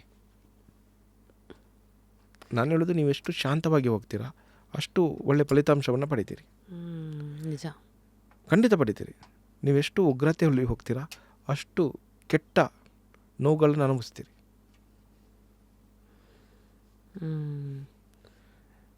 ನಾನು ಹೇಳಿದೆ, ನಾನು ಎಲ್ಲವನ್ನ ನೋಡಿ ಬಂದವ. ಹೇಗಿದ್ದರೆ ಹೇಗಿರ್ಬೋದು. ನಾನು ಆಗದಿಂದ ಮಾತಾಡಿದ್ದು ಏನು ಮಾತಾಡಿದೆ ನಿಮ್ಮ ಹತ್ರ? ಒಂದೇ ಪಾಯಿಂಟಲ್ಲಿ ಮಾತಾಡಿದೆ, ಬೇರೆ ಏನು ಮಾತಾಡಲಿಕ್ಕಿಲ್ಲ ನನಗೆ. ವಿಚಾರಕ್ಕೆ ಹೋದರೆ ಯಾರು ಕೇಳಿದರೆ ಈಗೇನ ಮಾತಾಡ್ತೀನಿ ನಾನು, ಬಿಡಿ. ತುಂಬ ಡೌಟ್ಗಳನ್ನು ಕೇಳ್ತಾರೆ ನನ್ನ ಹತ್ರ, ವಿಚಾರಗಳನ್ನು ಕೇಳ್ತಾರೆ. ನನಗೆ ತಿಳಿದಷ್ಟು ಮಟ್ಟಿಗೆ ನಾನು ಹೇಳ್ತೀನಿ. ಗೊತ್ತಿಲ್ಲದಿದ್ದರೆ ನನಗೆ ಅದು ಗೊತ್ತಿಲ್ಲ, ಅದರ ಬಗ್ಗೆ ಸ್ವಲ್ಪ ತಿಳ್ಕೊಂಡು ಹೇಳ್ತೀನಿ. ನಾನು ಗೊತ್ತಿಲ್ಲದನ್ನು ಗೊತ್ತಿಲ್ಲ ಅಂತ ಹೇಳಿದ್ರಲ್ಲಿ ನನ್ನದೇನು ತಪ್ಪಿದೆ? ಗೊತ್ತಿಲ್ಲದನ್ನು ಗೊತ್ತಿದ್ದ ರೀತಿಯಲ್ಲಿ ನಾನು ಮಾತಾಡಿದರೆ ತಪ್ಪಲ್ಲ. ತಪ್ಪು ದಾರಿಗಳಿದ್ರೆ ತಪ್ಪು. ಹಾಂ, ಇಲ್ಲಪ್ಪ ನನಗೆ ಗೊತ್ತಿಲ್ಲ, ಸ್ವಲ್ಪ ನೋಡ್ತೀನಿ, ನಾನು ಓದ್ತೀನಿ, ಯಾರ ಹತ್ರ ಕೇಳ್ತೀನಿ, ನಾನು ಗುರುಗಳಿಗೆ ಫೋನ್ ಮಾಡ್ತೀನಿ, ವಿಚಾರ ಕೇಳ್ತೀನಿ, ಹೇಳ್ತೀನಿ. ಆ ರೀತಿ ಇರುತ್ತೆ. ಹಾಗಾಗಿ ಜೀವನದಲ್ಲಿ ನೀವು ಸಂತೋಷವನ್ನು ಎಲ್ಲಿ ಕೂಡ ತಗೊಳ್ಳಿಕ್ಕೆ ಸಾಧ್ಯ ಇಲ್ಲ. ಇಲ್ಲೇ ಇದೆ, ನಮ್ಮ ಹತ್ರನೇ ಇದೆ. ಅದನ್ನು ಅನುಭವಿಸ್ಬೇಕು ಅಷ್ಟೇ. ಅನುಭವಿಸ್ಬೇಕು, ನೀವು ಅದನ್ನು ಪಡಬೇಕು. ನಾವು ಸಿಟ್ಟು ಮಾಡೋದು, ಕೋಪ ಮಾಡೋದು, ಏನು ಅದು ಇದು. ನೋಡಿ, ನಾನು ಮ್ಯಾರೇಜ್ ಡೇಟ್ ಬಗ್ಗೆ ತುಂಬ ಮಾತಾಡ್ತೀನಿ. ನೀವು ನಿಮ್ಮ ಗ್ರೂಪಲ್ಲಿ, ಫ್ರೆಂಡ್ ಸರ್ಕಲಲ್ಲಿ ಯಾವುದಾದ್ರೂ ಡೈವರ್ಸ್ ಆಗಿದ್ದರೆ, ಗಂಡ ಹೆಂಡತಿ ಬೇರೆ ಆಗಿದ್ದರೆ ಕೆಲವು ಡೇಟ್ಗಳನ್ನು ನೋಡಿ ನೀವು. 4, 2, 5, 8 ಹೇಗೆ ಬರುತ್ತೆ? 4 ಅಂತ ಹೇಳಿದರೆ 22, 13 ಈ ರೀತಿ ಬರುತ್ತೆ. ಓಕೆ, 8 ಅಂತ ಹೇಳಿದರೆ 17, 26, 8, 17 ಹೀಗೆ ರೀತಿ ಬರುತ್ತೆ.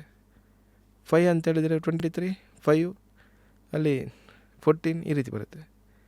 2 ಈ ಡೇಟೆಲ್ಲ ನೋಡಿ, ಹೆಚ್ಚಿನವರು ಮದುವೆ ಆದರೆ ಡೈವರ್ಸ್ ಆಗುತ್ತೆ ಅಥವಾ ಗಂಡ ಹೆಂಡತಿ ಸರಿ ಇರೋದಿಲ್ಲ. ಎಲ್ಲೇ ಒಂದು ಅಷ್ಟು ಜನಕ್ಕೆ ಅದು ಒಳ್ಳೆಯದಾಗಿರ್ಬೋದು, ಅದು ಒಪ್ತೀನಿ ನಾನು, ಎಲ್ಲರನ್ನಂತ ಹೇಳೋದಿಲ್ಲ ನಾನು. ನನ್ನಲ್ಲಿ 50,000ಕ್ಕೂ ಹೆಚ್ಚು ಫೈಲ್ ಇದೆ. ನಮ್ಮಲ್ಲಿ ಬಂದದನ್ನು ಫೈಲ್ ಮಾಡ್ತೀನಿ ನಾನು. ಕಷ್ಟ ಅಂತ ಬಂದವರಿಗೊಂದು ಫೈಲ್ ಮಾಡಿರ್ತೀನಿ ನಾನು, ಬರೆದಿರ್ತೀನಿ ಅವರ ವಿಚಾರಗಳನ್ನು ತಗೊಂಡು. 55,000ಕ್ಕೂ ಜಾಸ್ತಿ ಮದುವೆ ಆದವರೇ ಬಂದದ್ದು ನನ್ನಲ್ಲಿ. ಸಮಸ್ಯೆ ಏನು ಇಟ್ಕೊಂಡು ಬಂದಿದ್ದಾರೆ? ಮದುವೆ ಆದ ನಂತರ ನಾವು ಸೋತಿದ್ವಿ, ನಮ್ಮ ವ್ಯಾಪಾರ ಲಾಸ್ ಆಗಿದೆ, ಗಂಡ ಹೆಂಡತಿ ಸರಿಯಿಲ್ಲ, ನಾವು ಬೇರೆ ಬೇರೆ ಆಗಿದ್ದೀವಿ, ಇಂಥದ್ದು ಸಮಸ್ಯೆ ಇಟ್ಕೊಂಡು ಬಂದವರು ನನ್ನ ಹತ್ರ ಇದೆ, ಫೈಲ್ ನೋಡ್ಬೋದು. ಅದರಲ್ಲಿ 99% ಮದುವೆ ಡೇಟಲ್ಲಿ ಪ್ರಾಬ್ಲಮ್. ಮತ್ತು ಇವತ್ತಿನ ಕಾಲಘಟ್ಟ ಹೇಗೆ ನೋಡ್ಬೇಕು? ಮತ್ತೆ ಮದುವೆನ ಸರಿಯಾಗಿ ಸಂಬಂಧ ಗಟ್ಟಿ ಇರಬೇಕಾ, ಡೇಟ್ ಗಟ್ಟಿ ಬರ್ತ್ ಇರಬೇಕಾ? And future. ನಾನು ಹೇಳೋದು ಜನ್ಮ ಮತ್ತು ಭಾಗ್ಯ ಸಂಖ್ಯೆ. ನೀವು ಹುಟ್ಟಿದ ಡೇಟ್ ಏನಿದೆ ಅದು ಜನ್ಮ ನಿಮ್ಮದು. ಟೋಟಲ್ ಮಾಡಿದಾಗ ಭಾಗ್ಯ, ಫ್ಯೂಚರ್. ಆ ಜನ್ಮಕ್ಕೆ ಮತ್ತು ಭಾಗ್ಯಕ್ಕೆ ಹೊಂದಾಣಿಕೆ ಆಗುವಂಥ ಹುಡುಗ ಹೇಗಿರಬೇಕು ಅದನ್ನು ನೋಡಬೇಕು. ಗ್ರಹಗಳ ನಾವು ನಕ್ಷತ್ರ ನೋಡ್ತೀವಿ, ಅದು ಸರಿ, ನೋಡೋದು ಸರಿ, ಮ್ಯಾಚ್ ನೋಡೋದು ಸರಿ, ಎಲ್ಲದು ಸರಿ, ತಪ್ಪಂತ ಹೇಳೋದಿಲ್ಲ. ಹಾಗಾಗಿ ನನ್ನಲ್ಲಿ ನಾನು ಮ್ಯಾರೇಜ್ ಡೇಟ್ ಕೊಟ್ಟಾಗ ಪಕ್ಕ ನೋಡಿ ಕೊಡ್ತೀನಿ. ನೀವು ನನಗೆ ಸಂಡೇ ಬೇಕಂತೇಳಿ ನಾನು ಕೊಡುವಲ್ಲ, ಅನುಕೂಲಕ್ಕೆ ನಾನು ಕೊಡೋದಿಲ್ಲ, ಕೊಡಲೇ ಇಲ್ಲ ನಾನು. ಬರ್ತಾರೆ, ಇಲ್ಲಪ್ಪ ನಾನು ಹೇಳಿದ ಡೇಟಲ್ಲಿ ನೀನು ಮದುವೆ ಆಗ್ತೀಯಾ ಆಗು, ನನ್ನ ಮಾತೆ ಪೂಜೆ ನಿನಗೆ. ಅದು ಬಿಟ್ಟು ನನ್ನ ಹತ್ರ ಏನು ಕೇಳಿ ನಾಳೆ ಏನಾಗುತ್ತೆ, ಏನಾದರೂ ನಾಳೆ ನಾನು ಕೊಟ್ಟ ಡೇಟಲ್ಲಿ ಏನಾದರೂ ಸಮಸ್ಯೆ ಬಂದರೆ ಅದನ್ನು ನಾನು ನೋಡ್ಕೊಳ್ತೀನಿ, ಗ್ಯಾರಂಟಿ. ನಾನು ಹೇಳಿದಾಗಿರಬೇಕಲ್ಲ ನೀವು, ಅದರ ಜೊತೆ ಒಳ್ಳೆಯದಾಗುತ್ತೆ. ಇಂಥದ್ದು ತುಂಬ ಜನರಿಗೆ ನಾವು ಮರುಮಾಂಗಲ್ಯ ಅಂತ ಮಾಡ್ತೀವಿ. ನಮ್ಮ ಕ್ಷೇತ್ರದಲ್ಲಿ ಎಷ್ಟೋ ಉದಾಹರಣೆಗಳಿವೆ, ಅದು ಮಾಡಿದ ನಂತರ ಒಳ್ಳೆಯದಾದದ್ದು. ಬಟ್ ಏನು ಹಂಗಂದ್ರೆ ಮರು ಮಾಂಗಲ್ಯ ಯಾಕೆ ಅಂದರೆ ಮತ್ತೆ ಮಾಂಗಲ್ಯ ಧಾರಣೆ ಹೊಂದಾಣಿಕೆ ಡೇಟಲ್ಲಿ ನಾವು ಮಾಡ್ತೀವಿ. ಅದೆಲ್ಲ ಕಡೆ ಆಗುತ್ತೆ. ತಿರುಪತಿಯಲ್ಲಿ ಆಗುತ್ತೆ, ಕೊಲ್ಲೂರಲ್ಲಿ ಆಗುತ್ತೆ. ಕೊಲ್ಲೂರಲ್ಲಿ ನಾವೇ ಪ್ರಾರಂಭ ಮಾಡಿದ್ದು, ಒಬ್ಬರು ಪುರೋಹಿತರ ಹತ್ರ. ನಮ್ಮಲ್ಲಿ ಕ್ಷೇತ್ರದಲ್ಲಿಯೂ ಆಗುತ್ತೆ, ತಿರುಪತಿಯಲ್ಲೂ ಇದೆ ಮರುಮಾಂಗಲ್ಯ ಅಂತ. ಬಟ್ ಅದಕ್ಕೆ ಸರಿಯಾದ ಒಂದು ಡೇಟ್ ಟೈಮ್ಗಳನ್ನು ಮ್ಯಾಚ್ ಮಾಡಿ ಕೊಡಬೇಕು. ರಿಸಲ್ಟ್ ಬರುತ್ತೆ, ಪಕ್ಕ ರಿಸಲ್ಟ್ ಬರುತ್ತೆ. ನಾನು ನೋಡಿದ್ದೀನಿ, ಕೇಳ್ಬೋದು, ಆದವರಲ್ಲಿ ಕೇಳ್ಬೋದು ಹೌದಾ ಅಂತೇಳಿ. ಇದು ಕೂಡ ನಾನು ನಿಮಗೆ ಸಾಕ್ಷಿ ಹೇಳುವಂಥದ್ದು, ಸುಮ್ಮನೆ ಮಾತಾಡೋದಲ್ಲ. ಕೆಲವರು ನಂಬಿಕೆ ಇಟ್ಕೊಂಡು ಆಗಿದ್ದಾರೆ, ಕೆಲವರು ಆಗಲಿಲ್ಲಪ್ಪ, ಬೇಡ, ಅದು ತಿರುಗಿ ಬರ್ತಾರೆ ಮತ್ತೆ ಒಂದಿನ ಕೇಳ್ತಾರೆ, ಗುರುಗಳೇ ಅದು ಮಾಡಬೇಕು, ನಮಸ್ಕಾರ ಅಂತ ಹೇಳಿದಾಗ. ಇಂಥದ್ದೆಲ್ಲ ಇರುತ್ತೆ. ಅದರಲ್ಲಿ ನಮಗೇನು ಪೂಜೆ ದೊಡ್ಡದಲ್ಲ, ನಮಗೆ ಅದರಲ್ಲೇನು ಲಾಭ ಬರುವಂಥದ್ದಲ್ಲ. ಬಟ್ ಒಂದು ಬದಲಾವಣೆಗಳನ್ನು ನಾವು ನೋಡ್ತಾ ಹೋಗ್ತೀವಿ. ಹೀಗೆ ಮುಂದುವರಿತಾರಿ, ಸಾಕಷ್ಟಿದೆ. ಮತ್ತೆ ಸಿಕ್ಕಾಗ ಬಹುಶಃ ಇನ್ನೊಂದು ಎಪಿಸೋಡಲ್ಲಿ ಮಾತಾಡೋಣ. ಆ್ಯಂಡ್ ತಮಗೆ ಬರುವಂಥ ಎಲ್ಲ ಗೆಸ್ಟ್ಗಳಿಗೂ ಒಂದು ಪುಸ್ತಕ ಕೊಡ್ತೀವಿ. ತಾವು ಪುಸ್ತಕಗಳನ್ನು ಓದ್ತೀರಾ ಸರ್? ಓದ್ತೀನಿ, ಇದು ತುಂಬ ಇದೆ, ಹಾಗೆ ಹೇಳಿದಲ್ಲ, ತುಂಬ ಪುಸ್ತಕ ಇದೆ ನಮ್ಮ ಹತ್ರ. ಹಾಂ ವಸುಧೇಂದ್ರ ಅವರು ಬರೆದಂಥ ತೇಜೋ ತುಂಗಭದ್ರ ಅಂತ. ಇದಕ್ಕೆ ಪ್ರಶಸ್ತಿ ಕೂಡ ಬಂದಿದೆ, ನಮ್ಮ ಸಾಹಿತ್ಯ ಅಕಾಡೆಮಿ ಪ್ರಶಸ್ತಿ. ಅವರು ಕೂಡ ಇಲ್ಲಿಗೆ ಬಂದಿದ್ರು. ಸೊ ನಾವು ಹಾಗೆ ಇಂಗ್ಲೀಷ್ ಪುಸ್ತಕಗಳನ್ನು ಕೊಡ್ತೀವಿ, ನಮ್ಮ ಕನ್ನಡದ ತೇಜಸ್ವಿರವರ, ಹಾಗೆ ಕುವೆಂಪುರವರ, ಬೀಚಿ, ಹೀಗೆಲ್ಲ ಸಾಹಿತಿಗಳ ಪುಸ್ತಕಗಳನ್ನು ಕೊಡ್ತೀವಿ. ಇವತ್ತಿನ ಯುವ ಪೀಳಿಗೆ ಅಥವಾ ಈ ಜನ್ರೇಷನ್ನ ರೈಟರ್ಸ್ಗಳನ್ನು ಕೂಡ ಜನಕ್ಕೆ ಪರಿಚಯಿಸ್ಬೇಕಂತ ಇದನ್ನು ತಮಗೆ ಕೊಡ್ತಾ ಇರೋದು ಸರ್. ಆ್ಯಂಡ್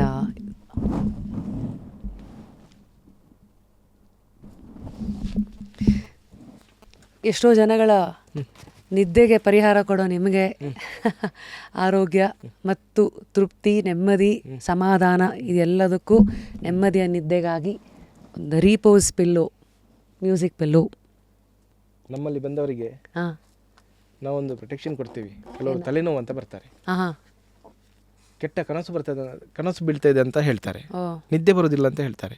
ನಾನು ಅವ್ರಿಗೆ ಮೊದಲೇ ಹೇಳೋದು, ನಿಮ್ಮ ತಲೆದಿಂಬು ಚೇಂಜ್ ಮಾಡಿ. ಯಾಕೆ ಅಂತ ಹೇಳಿದರೆ, ನಾವು ನಿದ್ದೆಯಲ್ಲಿರುವಾಗ ಏನೇನೋ ಕನಸುಗಳನ್ನು ಕಾಣ್ತೀವಿ, ಅದು ಅಬ್ಸರ್ವ್ ಮಾಡುತ್ತೆ ನೆಗೆಟಿವ್ಸ್. ಎಷ್ಟು ಸಾಕು ಒಂದ್ಸರಿ ಚೇಂಜ್ ಮಾಡ್ಬೇಕಂತೀರಿ?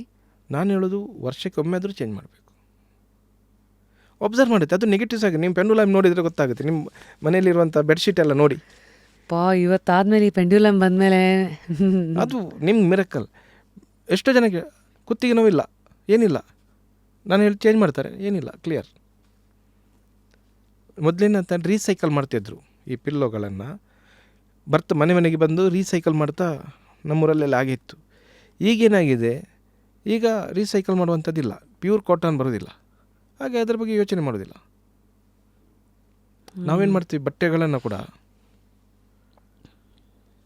ಅದು ಅರ್ಧರೆ ಮಾತ್ರ ಬಿಸಾಡ್ತೀವಿ. ಈಗ ಪ್ಯಾಷನಿಗಾಗಿ ನಾವು ಚೇಂಜ್ ಮಾಡ್ತೀವಿ, ಕೆಲವರು ಅದನ್ನೇ ಹಾಕ್ತಾ ಇರ್ತಾರೆ, ಅದು ಕೂಡ ನೆಗೆಟಿವ್ಸ್ ಇದೆ. ಹಾಂ, ನೀವು ಅದನ್ನು ಹಬ್ಬದಿಂದ ಹಬ್ಬಕ್ಕೆ ನಾವು ಹೊಸ ಬಟ್ಟೆಯನ್ನು ಹಾಕ್ತಿದ್ವಿ, ಗೊತ್ತಲ್ಲ. ಅದರ ಉದ್ದೇಶನ ಏನು ಕೊಟ್ಟಿದ್ದಾರೆ ಅಂತ ಹೇಳಿದರೆ, ಬಟ್ಟೆಯನ್ನು ಬದಲಾವಣೆ ಮಾಡು, ಹೊಸತಾಗಿ ಹಾಕು. ಸೊ ವರ್ಷಕ್ಕೊಂದ್ಸತಿನಾರು ನಿಮ್ದೆಲ್ಲ ಹಳೆ ಬಟ್ಟೆಗಳನ್ನೆಲ್ಲ ಕ್ಲಿಯರ್ ಮಾಡಿ ಹೊಸ ವಾರ್ಡ್ರೋಬ್ ಹೊಸತನ್ನು ತೆಗೊಳ್ತಾ ಹೋಗುವಂಥದ್ದು. ಕೆಲವೊಮ್ಮೆ ನಮಗೆ ಅನಿವಾರ್ಯ ಆಗೋದಿಲ್ಲ, ಇಟ್ಕೊಳ್ಬೇಕಾಗತ್ತೆ. ಬಟ್ ಅದು ಇಟ್ಟರು ನಾವು ಹಾಕೋದಿಲ್ಲ, ಅದೊಂದು ಆಸೆ. ದುಡ್ಡು ಕೊಟ್ಟಿದ್ದೀನಿ, ವಸ್ತು ತೆಗೊಳ್ತೀವಿ, ಅದನ್ನು ಹಾಗೆ ಇಡ್ತೀವಿ. ಸೊ ಬೇರೆ ರೀತಿಯಲ್ಲಿ ದಾನ ಮಾಡೋದಾದರೂ ಕೊಡ್ಬೋದು, ಆ ರೀತಿ ಹೋಗ್ಬೋದು. ಸೊ ಐ ಗೆಸ್ ತುಂಬ ವಿಚಾರಗಳನ್ನು ಮಾತಾಡಿದ್ದೀರಾ ಸರ್. ಮಾತಾಡಿದ್ರೆ ಹೇಳಿದೆ, ಎಷ್ಟೋ ಮಾತಾಡ್ಬೋದು. ಓಹೋ, ಐ ಗೆಸ್ ಇವತ್ತಿನ ಎಪಿಸೋಡ್ ಡೆಫಿನೆಟ್ಲಿ ಕನ್ನಡಿ ನಿಮಗೆ ಡೌಸಿಂಗ್ ಅಂದರೆ ಏನು, ದೇವರ ಅಂಡರ್ಸ್ಟ್ಯಾಂಡಿಂಗು, ಮನೆಯಲ್ಲಿ ಪೂಜೆಗಳು ಹೇಗೆ ನಡೆಯುತ್ತೆ, ಕಲರ್ ಥೆರಪಿ, ಯಾವುದನ್ನು ನಾವು ಮಾತಾಡಿಲ್ಲ. ಈ ಥರದ ಎಪಿಸೋಡ್ಸ್ಗಳೆಲ್ಲ ಆದಾಗ ಅಫ್ಕೋರ್ಸ್ ರಿವೈಂಡ್ ಮಾಡ್ತೀರಾ, ಪಾಸ್ ಮಾಡ್ತೀರಾ, ಹಾಫ್ ಆನ್ ಅವರ್ ಥರ ಎಪಿಸೋಡ್ಸ್ಗಳನ್ನು ನೋಡ್ತಿರೋ. I am sure you will make the right choice. So until next time, of course ನಮ್ಮ ಇವತ್ತಿನ ಈ ಸಂಭಾಷಣೆಯಲ್ಲಿ ಯಾವ ವಿಚಾರ ನಿಮ್ಮನ್ನು ನಿಬ್ಬೆರಗಾಗಿಸೋ ಹಾಗೆ ಮಾಡ್ತು, ಯಾವ ಹೊಸ ಆಲೋಚನೆಗಳು, ಓಹೋ ಲೈಫನ್ನು ಹೀಗೂ ನೋಡ್ಬೋದಾ ಅಂತ ಅನ್ನಿಸ್ತು, ಕಮೆಂಟ್ ಸೆಕ್ಷನಲ್ಲಿ ತಿಳಿಸಿ. ಆ್ಯಂಡ್ ಅಫ್ಕೋರ್ಸ್ ಡಿಸ್ಕ್ರಿಪ್ಷನಲ್ಲಿ ಸರ್ ತಮ್ಮ ಕಾಂಟ್ಯಾಕ್ಟ್ ಆ್ಯಂಡ್ ನಿಮ್ಮ ವೆಬ್ಸೈಟ್ ಆ್ಯಂಡ್ ನಿಮ್ಮ ಅಡ್ರೆಸ್, ಅದರ ಎಲ್ಲ ಡೀಟೇಲ್ಸು ಕೊಡ್ತೀವಿ. ಯಾಕಂದರೆ ಈ ಥರ ಎಪಿಸೋಡ್ಸ್ ಎಲ್ಲ ಬಂದಾಗ 70-80% ನಮಗೆ ದಿನಾ ಮೆಸೇಜಸ್ಗಳು ಬರುತ್ತೆ, ಅವ್ರ ಫೋನ್ ನಂಬರ್ ಕೊಡಿ, ಅದು ಇದು ಅಂತ. ಸೊ ಹಾಗಾಗಿ ಥ್ಯಾಂಕ್ ಯು ನಮಗೆ ಈ ಒಂದು ಅವಕಾಶನ ಕೊಟ್ಟಿದ್ದಕ್ಕೆ. ಅಂಟಿಲ್ ನೆಕ್ಸ್ಟ್ ಟೈಮ್, ನಮಸ್ಕಾರ ಸರ್, ಎಲ್ಲ ಒಳ್ಳೆಯದಾಗಲಿ. Thank you. ಸೊ ಕೊನೆಯದಾಗಿ ತಮಗೂ ಕೂಡ 3 ವ್ಯಕ್ತಿತ್ವಗಳನ್ನು ನಾಮಿನೇಟ್ ಮಾಡಿ ಕಮೆಂಟ್ ಸೆಕ್ಷನಲ್ಲಿ ತಿಳಿಸಿ, ಯಾರನ್ನು ನೀವು ಈ ಒಂದು ಸೀಟಲ್ಲಿ ನೋಡೋಕ್ಕೆ ಇಷ್ಟಪಡ್ತೀರಾ. ಸೊ ಇಲ್ಲಿಂದ ಅಫ್ಕೋರ್ಸ್ ಹೋಗ್ತಾ ಜಸ್ಟ್ ಕ್ಯೂರಿಯಸಲ್ಲಿ ನಾನು ನನ್ನ ಡೌಸಿಂಗ್ ಜರ್ನಿ ಬಗ್ಗೆ ಆಗಾಗ ಮಾತಾಡ್ತಾ ಇರ್ತೀನಿ. ಊಟಕ್ಕೆ ಉಪ್ಪಿನಕಾಯಿ ಥರ ನಾನು ಯಾವುದೇ ಇದ್ರೂ ಹಾಗೆ ಇಟ್ಕೋತೀನಿ ಸರ್. ಯಾಕಂದರೆ ಎಲ್ಲನೂ ಕುದುರೆ ಅಂತ ಕಾಲು ನೋವು ಬರಬಾರ್ದಲ್ಲ, ಕುದುರೆ ಕಂಡ್ರೆ ಕಾಲು ನೋವು ಅಂತ. ಸೊ ದಿನಕ್ಕೆ ಒಂದು 4-5 ಸತಿ ಉಪಯೋಗಿಸೋರು ಸಾಕಲ್ವಾ? ಸಾಕು. ನಿಮ್ಮ ಡೌಟ್ ಇದ್ದಾಗ ಅಷ್ಟೇ. ನೀವು ಯಾರನ್ನು ಡಿಪೆಂಡ್ ಆಗಬೇಕಾಗಿಲ್ಲ, ಒಳಗಿರೋದು ಗೊತ್ತಲ್ಲ ಅದಕ್ಕೆಲ್ಲ, ನೀವೇ ಅದನ್ನು ಪರಿಹಾರ ಮಾಡಿದ್ರೆ ಆಯ್ತು ಅಷ್ಟೇ. Thank you sir, thank you.